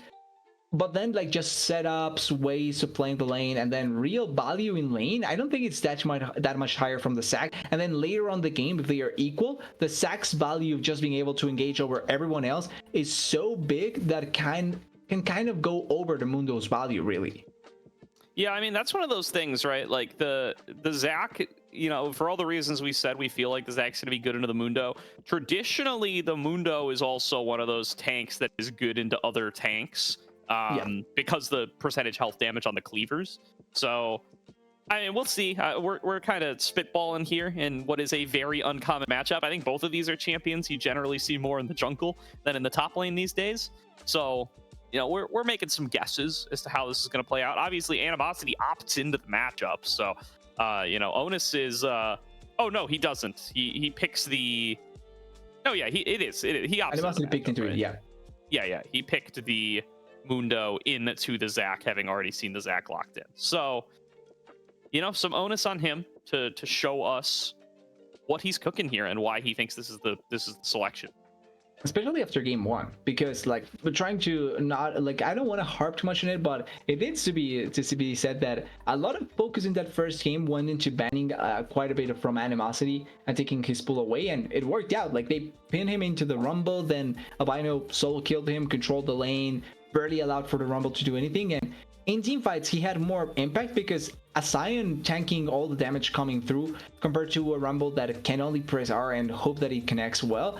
It's much more valuable, and I think Animosity needs to have a much better performance here, also to allow Novasphere to have a much better game as well, because the game really depends on if the carries can from a safe distance pull up their damage, and the tanks can stop the potential engage from Zero Animosity, which they have a lot of as well. It's also crazy. I mean, Kled goes through picks and bans this game. This is where you would think you would see the Animosity Kled game, against the blind Zac. Doesn't go for it here. I mean, and in comp, he's always been a player with a deeper pool than just the Kled, but surprised that we don't get to see that out of him in this situation. instead opting to be a second, maybe second and a half-ish tank on this Novasphere team, depending on how much AP Honest Abe goes for on this Maokai. I would think this is a Leandri's angle for the Maokai for certain when your carries are indexed into poke this way. There's multiple tools for them to try and find things. It's just that seeing them mesh well enough together so that it can work out. Like I said, the more, once again, like making a point on it, the more I look into Novasphere's comp, I get confused into some of the attempts that they were trying to pull off here. And then I see Zero Animosity, and it just feels like pretty straightforward front-to-back comp with Seraphine instead of the quintessential engage support. But the Seraphine here works even better because Anchor onto all of these members kind of stops engage, forces engage, and kills the engage. It's super effective in general, just the idea of the Seraphine, and if she doesn't suffer early on, I can just see this composition from Zero Animosity running over. Agree with you there, but we are on to Summoner's Rift game number 2. Novasphere Gaming need a win here to keep the series going. Zero Animosity with a win can close the series now as we load onto Summoner's Rift for game number 2. And it looks like potentially just a staring contest once again from both sides. The first game we didn't have much action. Level 1, neither team tried to go for deep vision or anything like that. This game doesn't feel like it's going to be the exception, especially from Novasphere. I don't think they have a great level 1. They have some great stun abilities, but nothing to really try and just commit into the enemy jungle and try and put pressure over there. As also Animosity running the Ghost, not against it. I think you have to run over them as the Mundo, so probably a much smarter choice than just taking the flash here. Yeah, I'm surprised we don't see any early game shenanigans out of Zero Animosity here. I think the Ashe Seraphine duo goes stupid. It's such a annoying duo to have to play against from level 1. They want something and they are going to do a delayed invade. It's not with the Ashe Seraphine, though. It is with the Xin Zhao Zac, who are no pushovers in their own right. Just going to get that vision down. Just going to keep an eye on what Honest Abe is up to. Yeah, vision on both sides, a little bit of damage onto RetroSync, a little bit of damage as well onto Aeon's Crystal, and also trying to go a little bit deeper here, trying to clear vision. I don't think they know that the Seraphine has the lens just yet, so probably not going to be spotted with that in mind. And actually they are waiting for on the Tribush, maybe trying to, collapse here onto Keen. Yeah, well, so this is going to be the example. There's the double beat drop there to be able to land onto both. Nice angle from Z-Score there. Actually didn't even need to use the synergy with the Zac, but the way the beat drop works is if they're already slowed, that's what turns it from a slow into a root. That's why double beat drop roots, but single beat drop does not. You can make single beat drop root if there is a Ashe passive applied. So a really annoying duo lockdown-wise to have to lane up against, and already finding some success there, as is RetroZing landing a nice double Q on towards CK Reborn. Yeah, that's a good amount of damage that you're able to get there in that situation. Also passive pop here, and this is the thing, I feel like that's what Animosity was trying to play for here, with trying to stop the engage. But also you can just see how easy it is to take away that passive, right? As it has to run away there.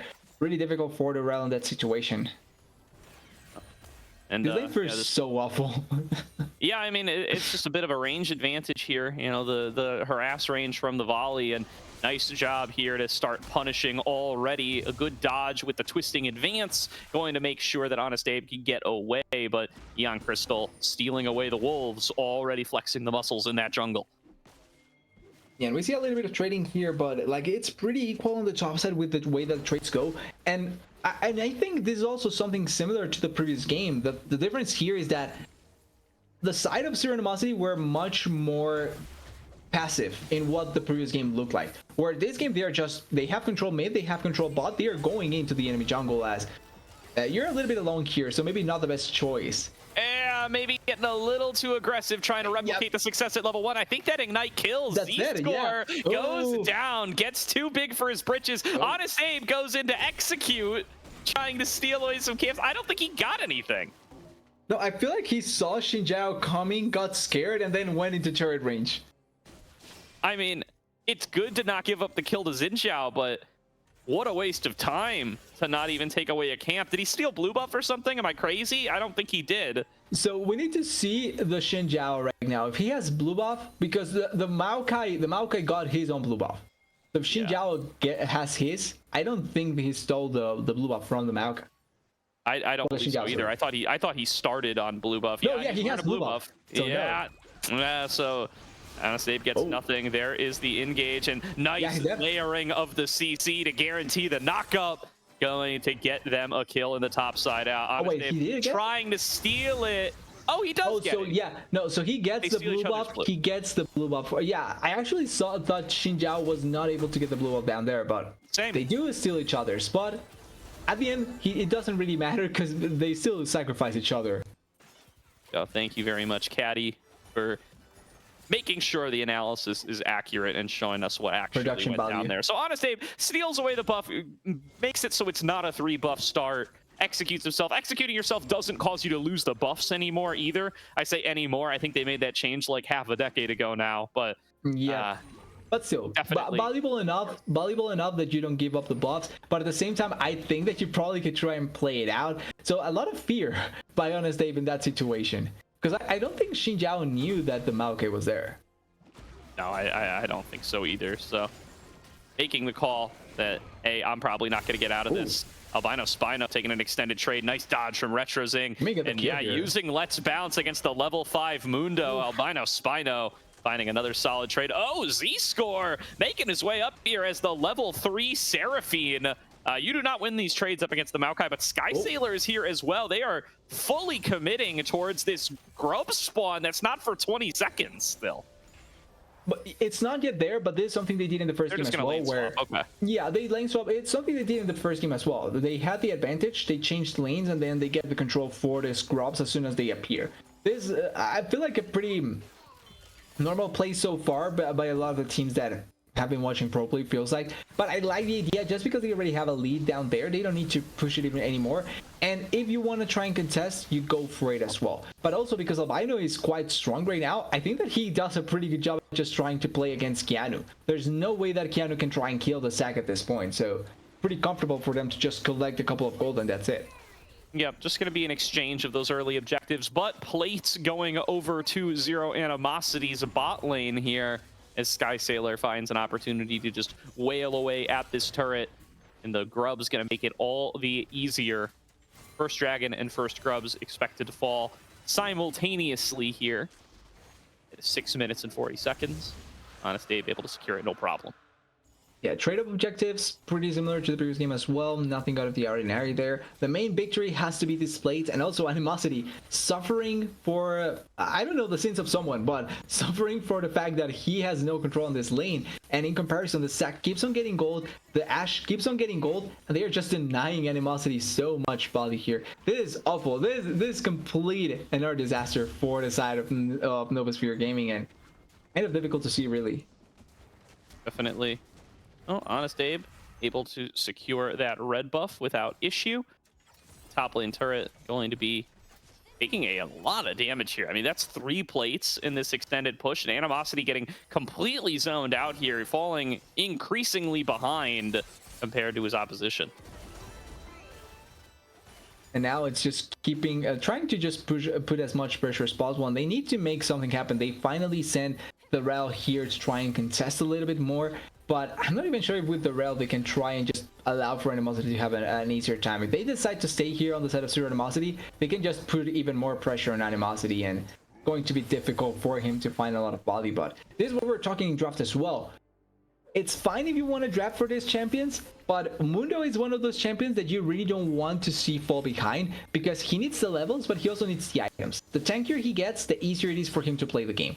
But if he's lacking stats, if he's lacking like some extra health or some extra armor, he's not that difficult of a target to end up killing, especially if you're able to see him to that, kind of similar to the Darius. If you're able to outpace him, that it's difficult for him to really accomplish much, and they are doing such an amazing job at that. Like, he's going to be really late for his first item, where the Sack is already in core and route for his first item much better, and he's also able to put pressure on Animosity, so he's going to take the brunt of that as well.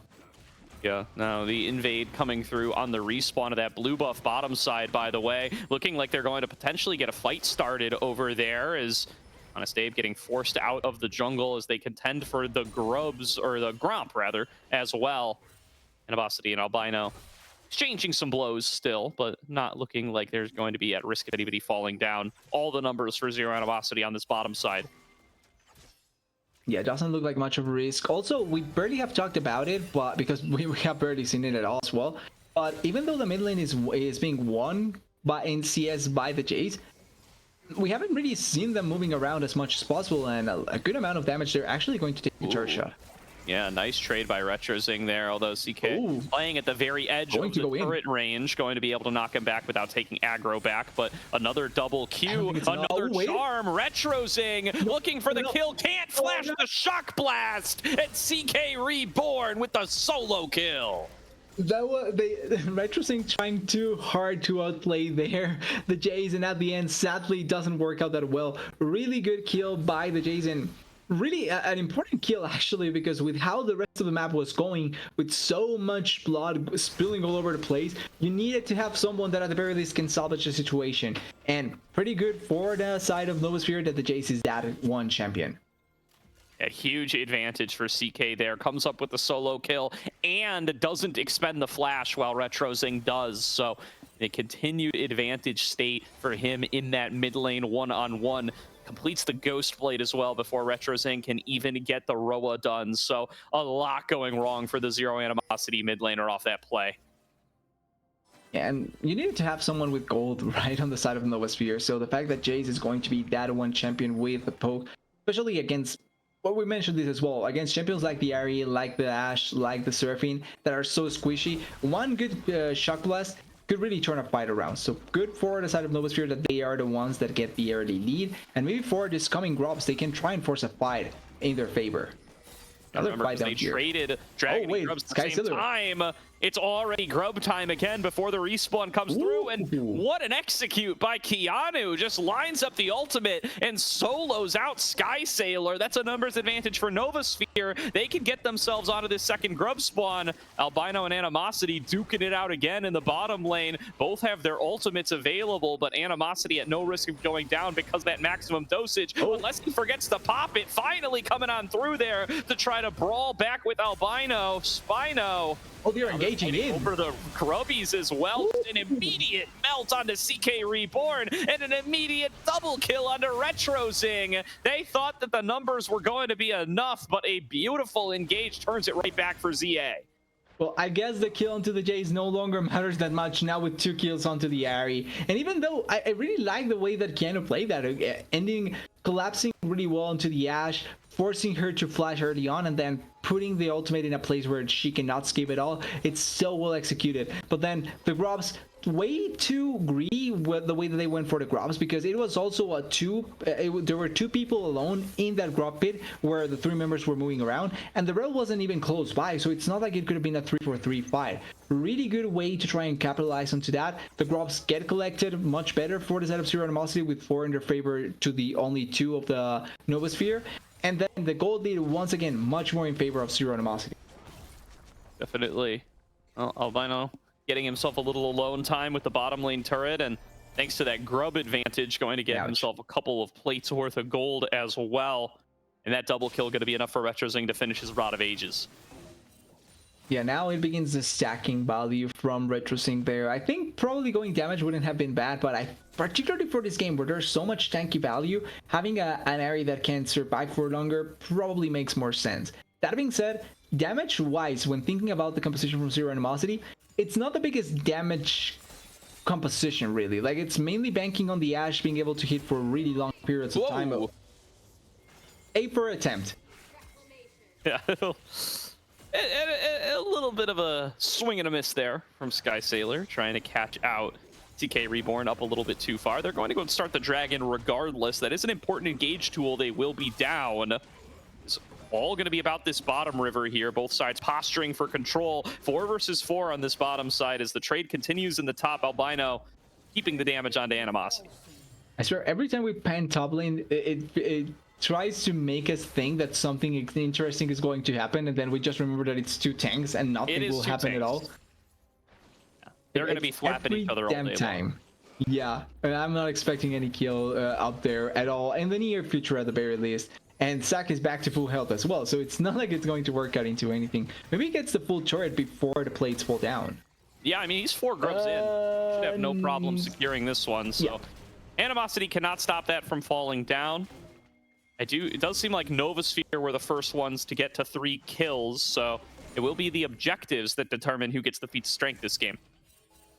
Yeah, and right now the position for the Dragon is in favor a little bit for Novasphere, but the members are already collapsing on the side of Zero Animosity, and they are trying to set up for this Dragon. Remember, second Dragon of the game, first one already went to Novasphere, and having this extra value from the Hextech is not going to be bad, but vision control wise, there's multiple wards for both teams that they can try and take advantage of.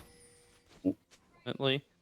Oh, looking to see they will be able to take it in. Yeah, Novasphere just decide not a viable contest. They will give that one up.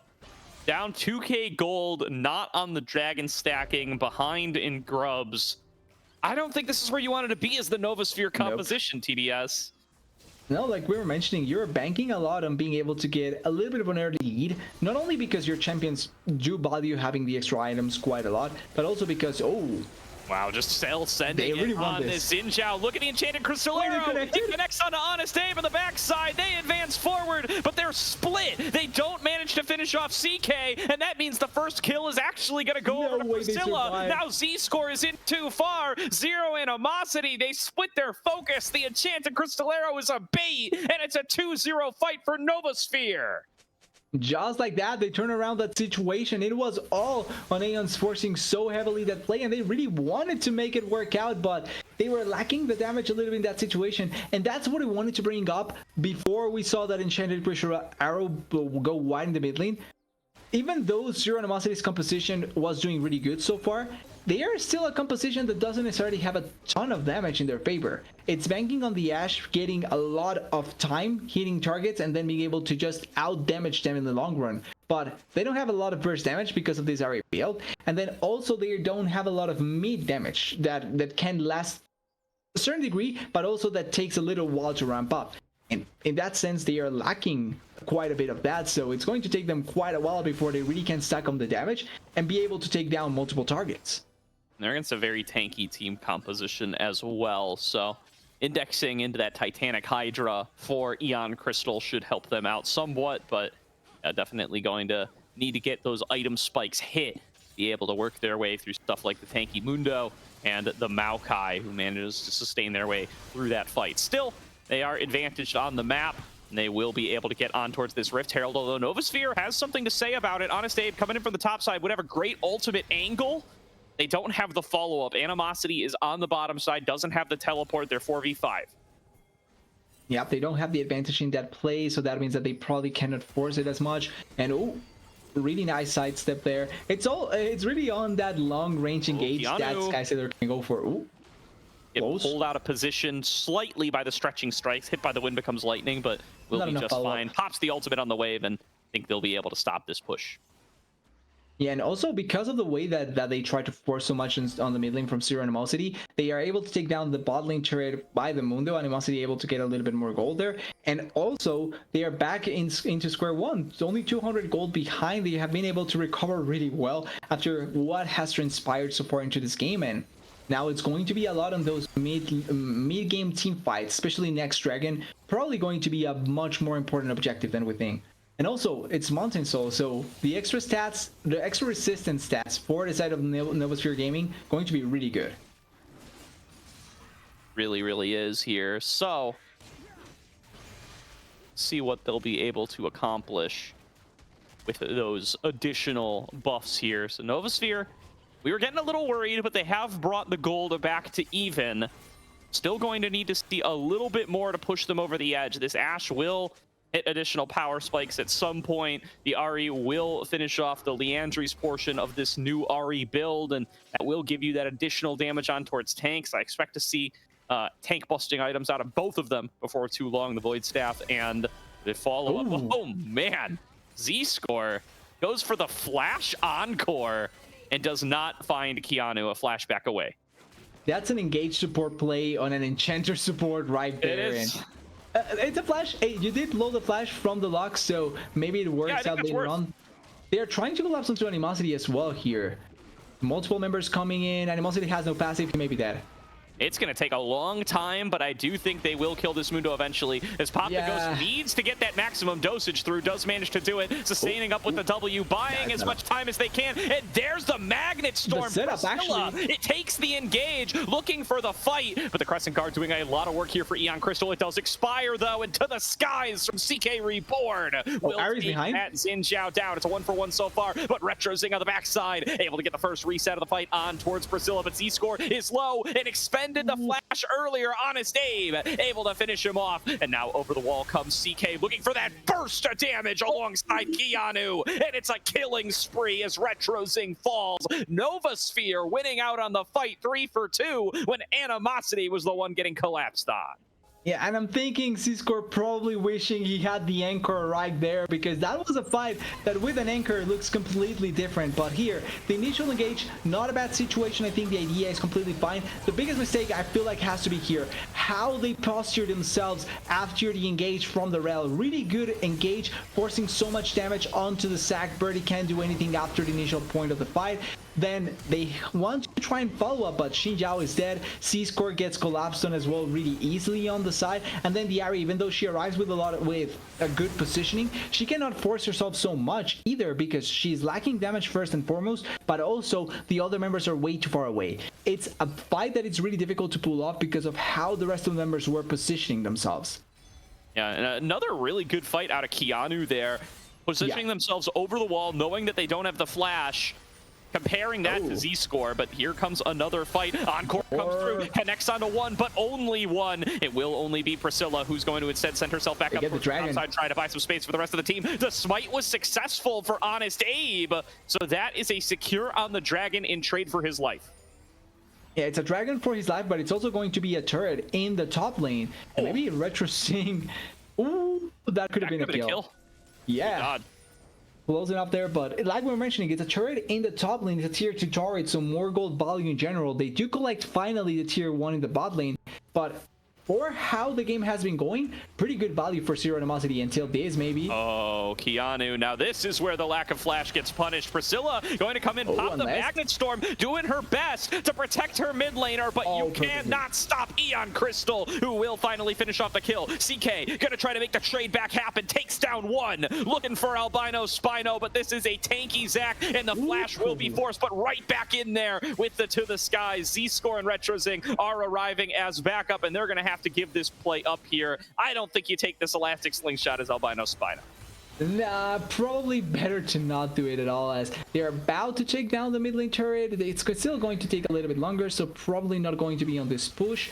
Now, top lane is also pushing really heavily into the side of Zero Animosity, so they have to respond back. But a 1-for-1 at the end of the day, not a bad choice. They also blow the flash from the mid laner on the side of Novasphere Gaming. And also, the Lux still has no flash. Like you were mentioning, no flash on the Lux means that any fight that you're able to get on top of her is close to being dead. As close as she's probably ever going to be. For sure. Flashes missing on many, many members across the map. I think Retro Zing the only one with that spell up. Something to keep an eye on as both sides posture around this Otacon on the top side. The Rift Herald maybe left out alone a little too long here. I don't think he's going to end up crashing in mid. Okay, that's a big waste, not gonna lie. That probably could have turned into something much more valuable, but at the end, not really. And Animosity still just a split pushing. He has been doing this all game long, and I think he probably will stay doing this all game long. He's tough to move with the Zac here. I mean, Albino kind of, you know, was looking really strong in lane in the early phase, but not really in a position where you'll ever be able to kill him now. Animosity is regenning too quickly. You're going to start being cooldown gated. You can see this is a good fight here, but I mean, Animosity can just pop maximum dosage and walk away, and even that, he's holding as long as possible. There we go. Pops the ultimate, walks away. And it's not like he's got, Albino's got a health advantage or anything. Now, Albino Spino going to have to recall before doing much action on the map, too. Yeah, it is ulti for nothing, so at the very least now there's no ulti on Animosity that he can try and play with. As Maokai ulti went through, maybe thinking that Retro Zing was going to go a little bit forward, but those are two big ultimates, or one really big ultimate down and one ultimate down for Novasphere Gaming that maybe the side of Zero Animosity can try and take advantage of. I'm not sure if they spot that though. They are posturing here. I think they saw the roots. Probably were cast on top of that ward in the Otacon. I'm trying to figure out what made them think that they could use Nature's Grasp there. Because Yeah. this does give a lot of control back over to Zero Animosity. The fact that that engage is not present means that they can play a little more aggressively. Here's Albino Spino. Big stretching strikes onto two. Encore forces the flash out of Keanu, but he'll fall anyway. Animosity arrives off the teleport, but it's too little and too late. Melted down by the full force of Zero Animosity's 5-man squad. A 3-for-0 fight. That's about to be Otacon.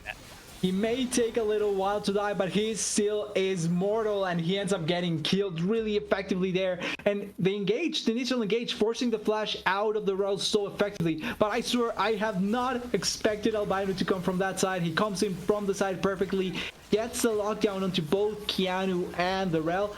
And then the follow-up is so easy to pull off. The max range in core as well. And that's the value of having that Xin Zhao and that Sack, because they can go so far forward. Well, actually, same for the Yari. They can go so far forward. The follow-up on that Seraphine ultimate is so easy to pull off. And they can get so quickly onto the backline and make that anchor be so massive as well.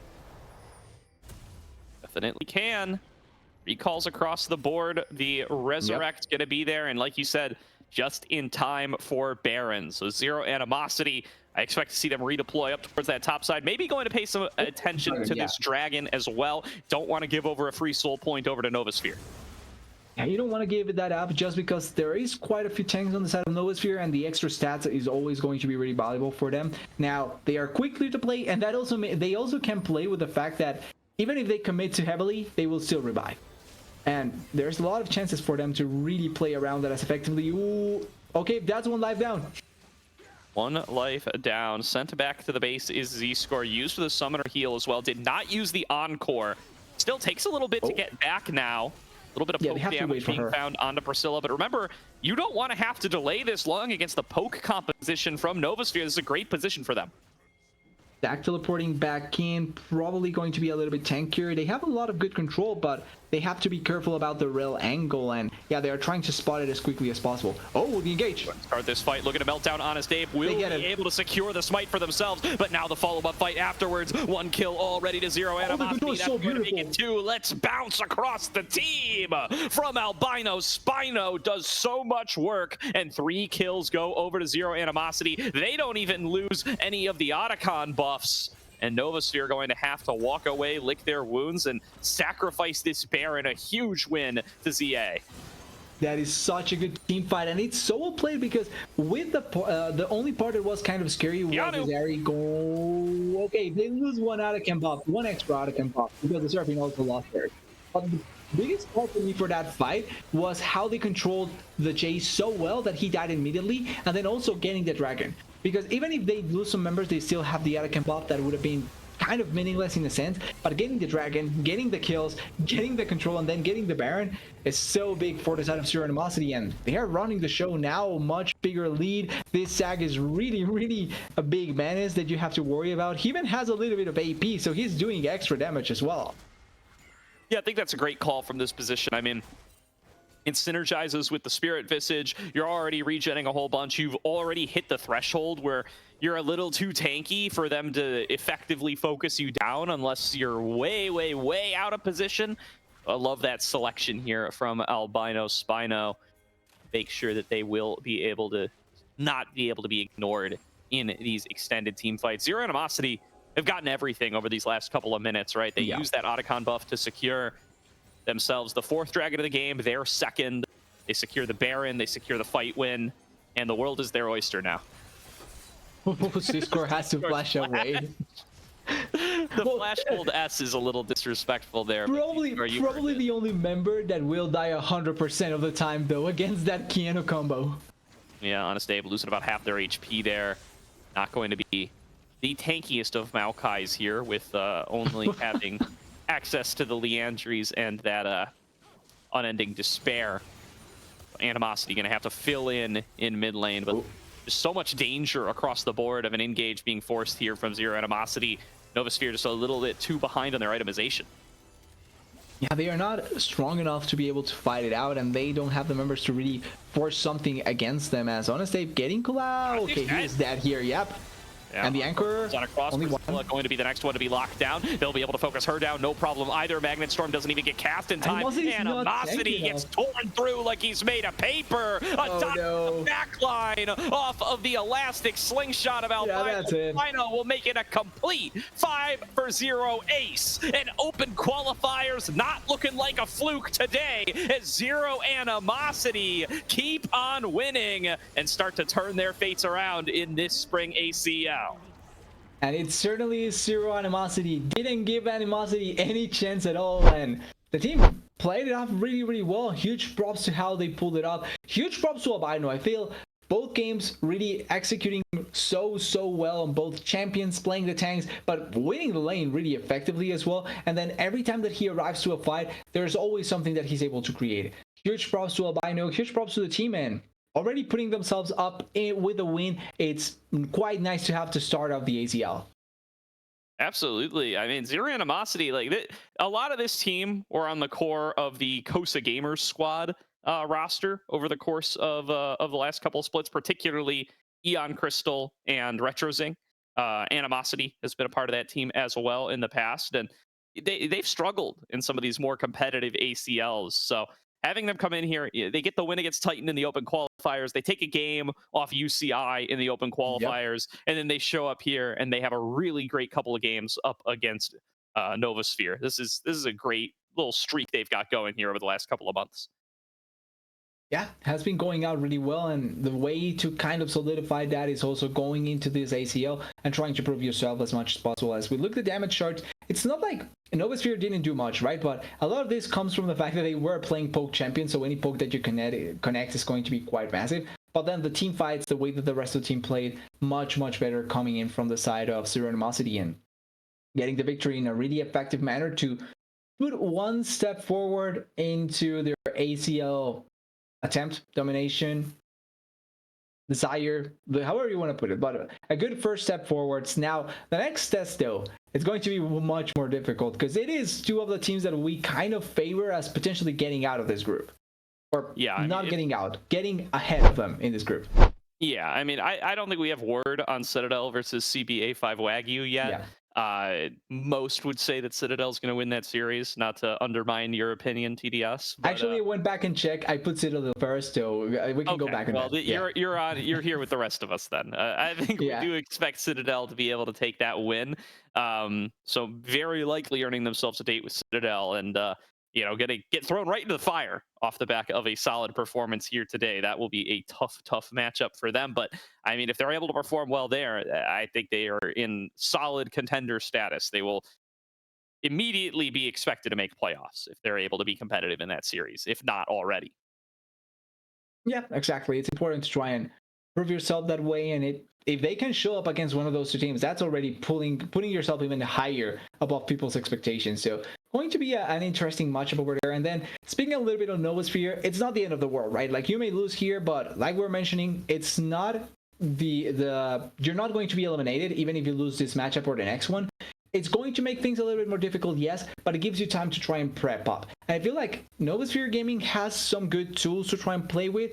It's how they hone those tools to make them even more valuable. Because there's some things that they kind of made that were really questionable. For example, that first game throw when they won the team fight before the other, that could have been a massive turnaround play for them. And then this game, the draft left a lot to be desired. So there's things that if they can work on it, probably can end up being much more valuable later on as well. Absolutely here. Well, we are going to have a quick interview with RetroZing after a short break. So we're going to bring him on in here, throw it to a quick break while we get that all set up. But don't go anywhere. We're going to hear from Zero Animosity RetroZing in just a few short moments.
Welcome back, everybody, to tonight's broadcast of the ACL, where we are joined by Zero Animosity, Retro Zing, fresh off a 2-0 win to start on off the split. Retro Zing, congratulations and welcome to the stream.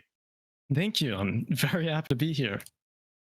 Very good. Well, I want to start things off. So you've been around ACL for a couple of splits now. You and Eon Crystal have been playing together for a little bit.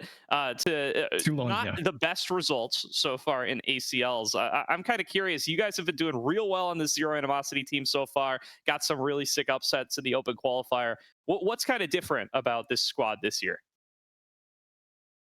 Well, I mean, to be honest, I think it's not necessarily what's different, but what stays the same. I mean, when you look at a lot of amateur teams, I mean, I think every amateur team besides us, most of their principles are kind of just like, okay, who can we get next? Like who can we just pick up, like, and find the best player to fit in our roster? And I think one of our principles is that we instead decide to build players up and build these relationships over an extremely long time. And I think that loyalty is what sets us apart. Yeah, and it showed really well into the first game, right? Well, obviously Aegis before and now this first game. And I like the fact that you're trying to go for maybe a more different approach than other teams, because like you're mentioning, the typical approach is, okay, we failed this one time, screw everything up, throw everything through the window and see if we can get a much better team next time. And I like that build up, because obviously I'm pretty sure you guys are not only considering 40's ACL, but looking forward into the future, right? Potential low queues, and if it happens in ACL as well. Yeah, I mean, we want to take it all, pretty much. That's what we're all about. Good stuff. Well, so not to undermine your point just now, but you do have a new face to the team here today in Sky Sailor, who is not with you guys for the open qualifier, joins up with the team for ACL. How did Sky Sailor end up joining up with the team? How did you guys find them, and how have they been settling in?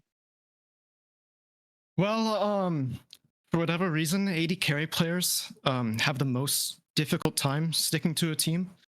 So within the past 6 months, we've gone through a lot.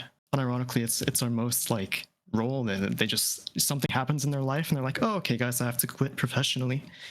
So yeah, Sky Sailor is somebody that I met through a friend, and we talked, and I found out he has like really similar ideals that fit into our team, because that's what I pride myself the most, right? I didn't go and like take a random challenger player. I found somebody who I think fits our team's ideals, and that's how we found him. Yeah, performing really good today. Actually, good start to the new roster with such a good performance. And I'm kind of curious, like we were trying to build this up as well, like obviously talking about new players, but we were also trying to build up the idea that like this was going to be a fight between new AD carries that were starting out in the ACL, trying to build up on that. But we were also trying to build up a potential like grudge match between you and Animosity, since you technically do share the name. But is there any history that we can use for the future? Is there anything that we can try and use here, or any ill wishes that you want to wish onto Animosity? Not really, but if there's some, like we always accept the trash talk. Well, notoriously, anytime I do an interview, I always shout out Animosity. Okay. You know, I think he's a really strong player. I think he's standardly good, but I think what we really value in him as a human being is, you know, he kind of helped build the roster that we have today, and so that's why we're paying homage with the name, right? He made Zero Animosity a thing. So, shout out Animosity. Okay. Good stuff. All right, one more question. Got so Citadel versus CBA5 Wagyu is the other matchup in your GSL group. I think most folks are assuming that is going to be a Citadel win. With your own opinion on who you're going to face off against next week, how are you feeling about either of them as opponents? The only one I'm thinking about, of course, is Citadel. Not to be too harsh, right? But and I think the thing about these high tier amateur teams, like Citadel, for example, is that they look down on us and then they get complacent. And I think that's really dangerous with how hard we're working. I mean, we're meeting up every single day. We're using every hour of our day to scrim, to review, right? To talk about theory. And I think that's where we're going to get our edge. And I think that's why we're going to beat them regardless. Okay, nice. We needed that build up already, so good to know. All right. Well, I think that's going to round out the stream today, RetroZing. Thanks so much for joining us and sharing your thoughts. Last word goes to you. Anybody you want to shout out? Anybody you want to? Anything you want to say to those who are tuned in? To my fantastic coach, my jungler, and of course, Animosity, and the rest of my team. All right. Well, thank you very, very much. Oh, it is a 1-1 Citadel versus CP Gaming right now, by the way. Wow. So we'll see how that continues to go. But thank you, everybody. That'll do it for today's stream of the ACL. Thank you all for tuning in. We will be back next week at the same time with the week 2 matchup that will be featured. But that will do it for tonight's broadcast. Reminder, the Zen Market code is Aegis. Hop on there, get yourself 1,000 yen off your first international shipping order. And we will see you all next time. For myself, from TDS, and from Caddy on production, have yourselves a great night.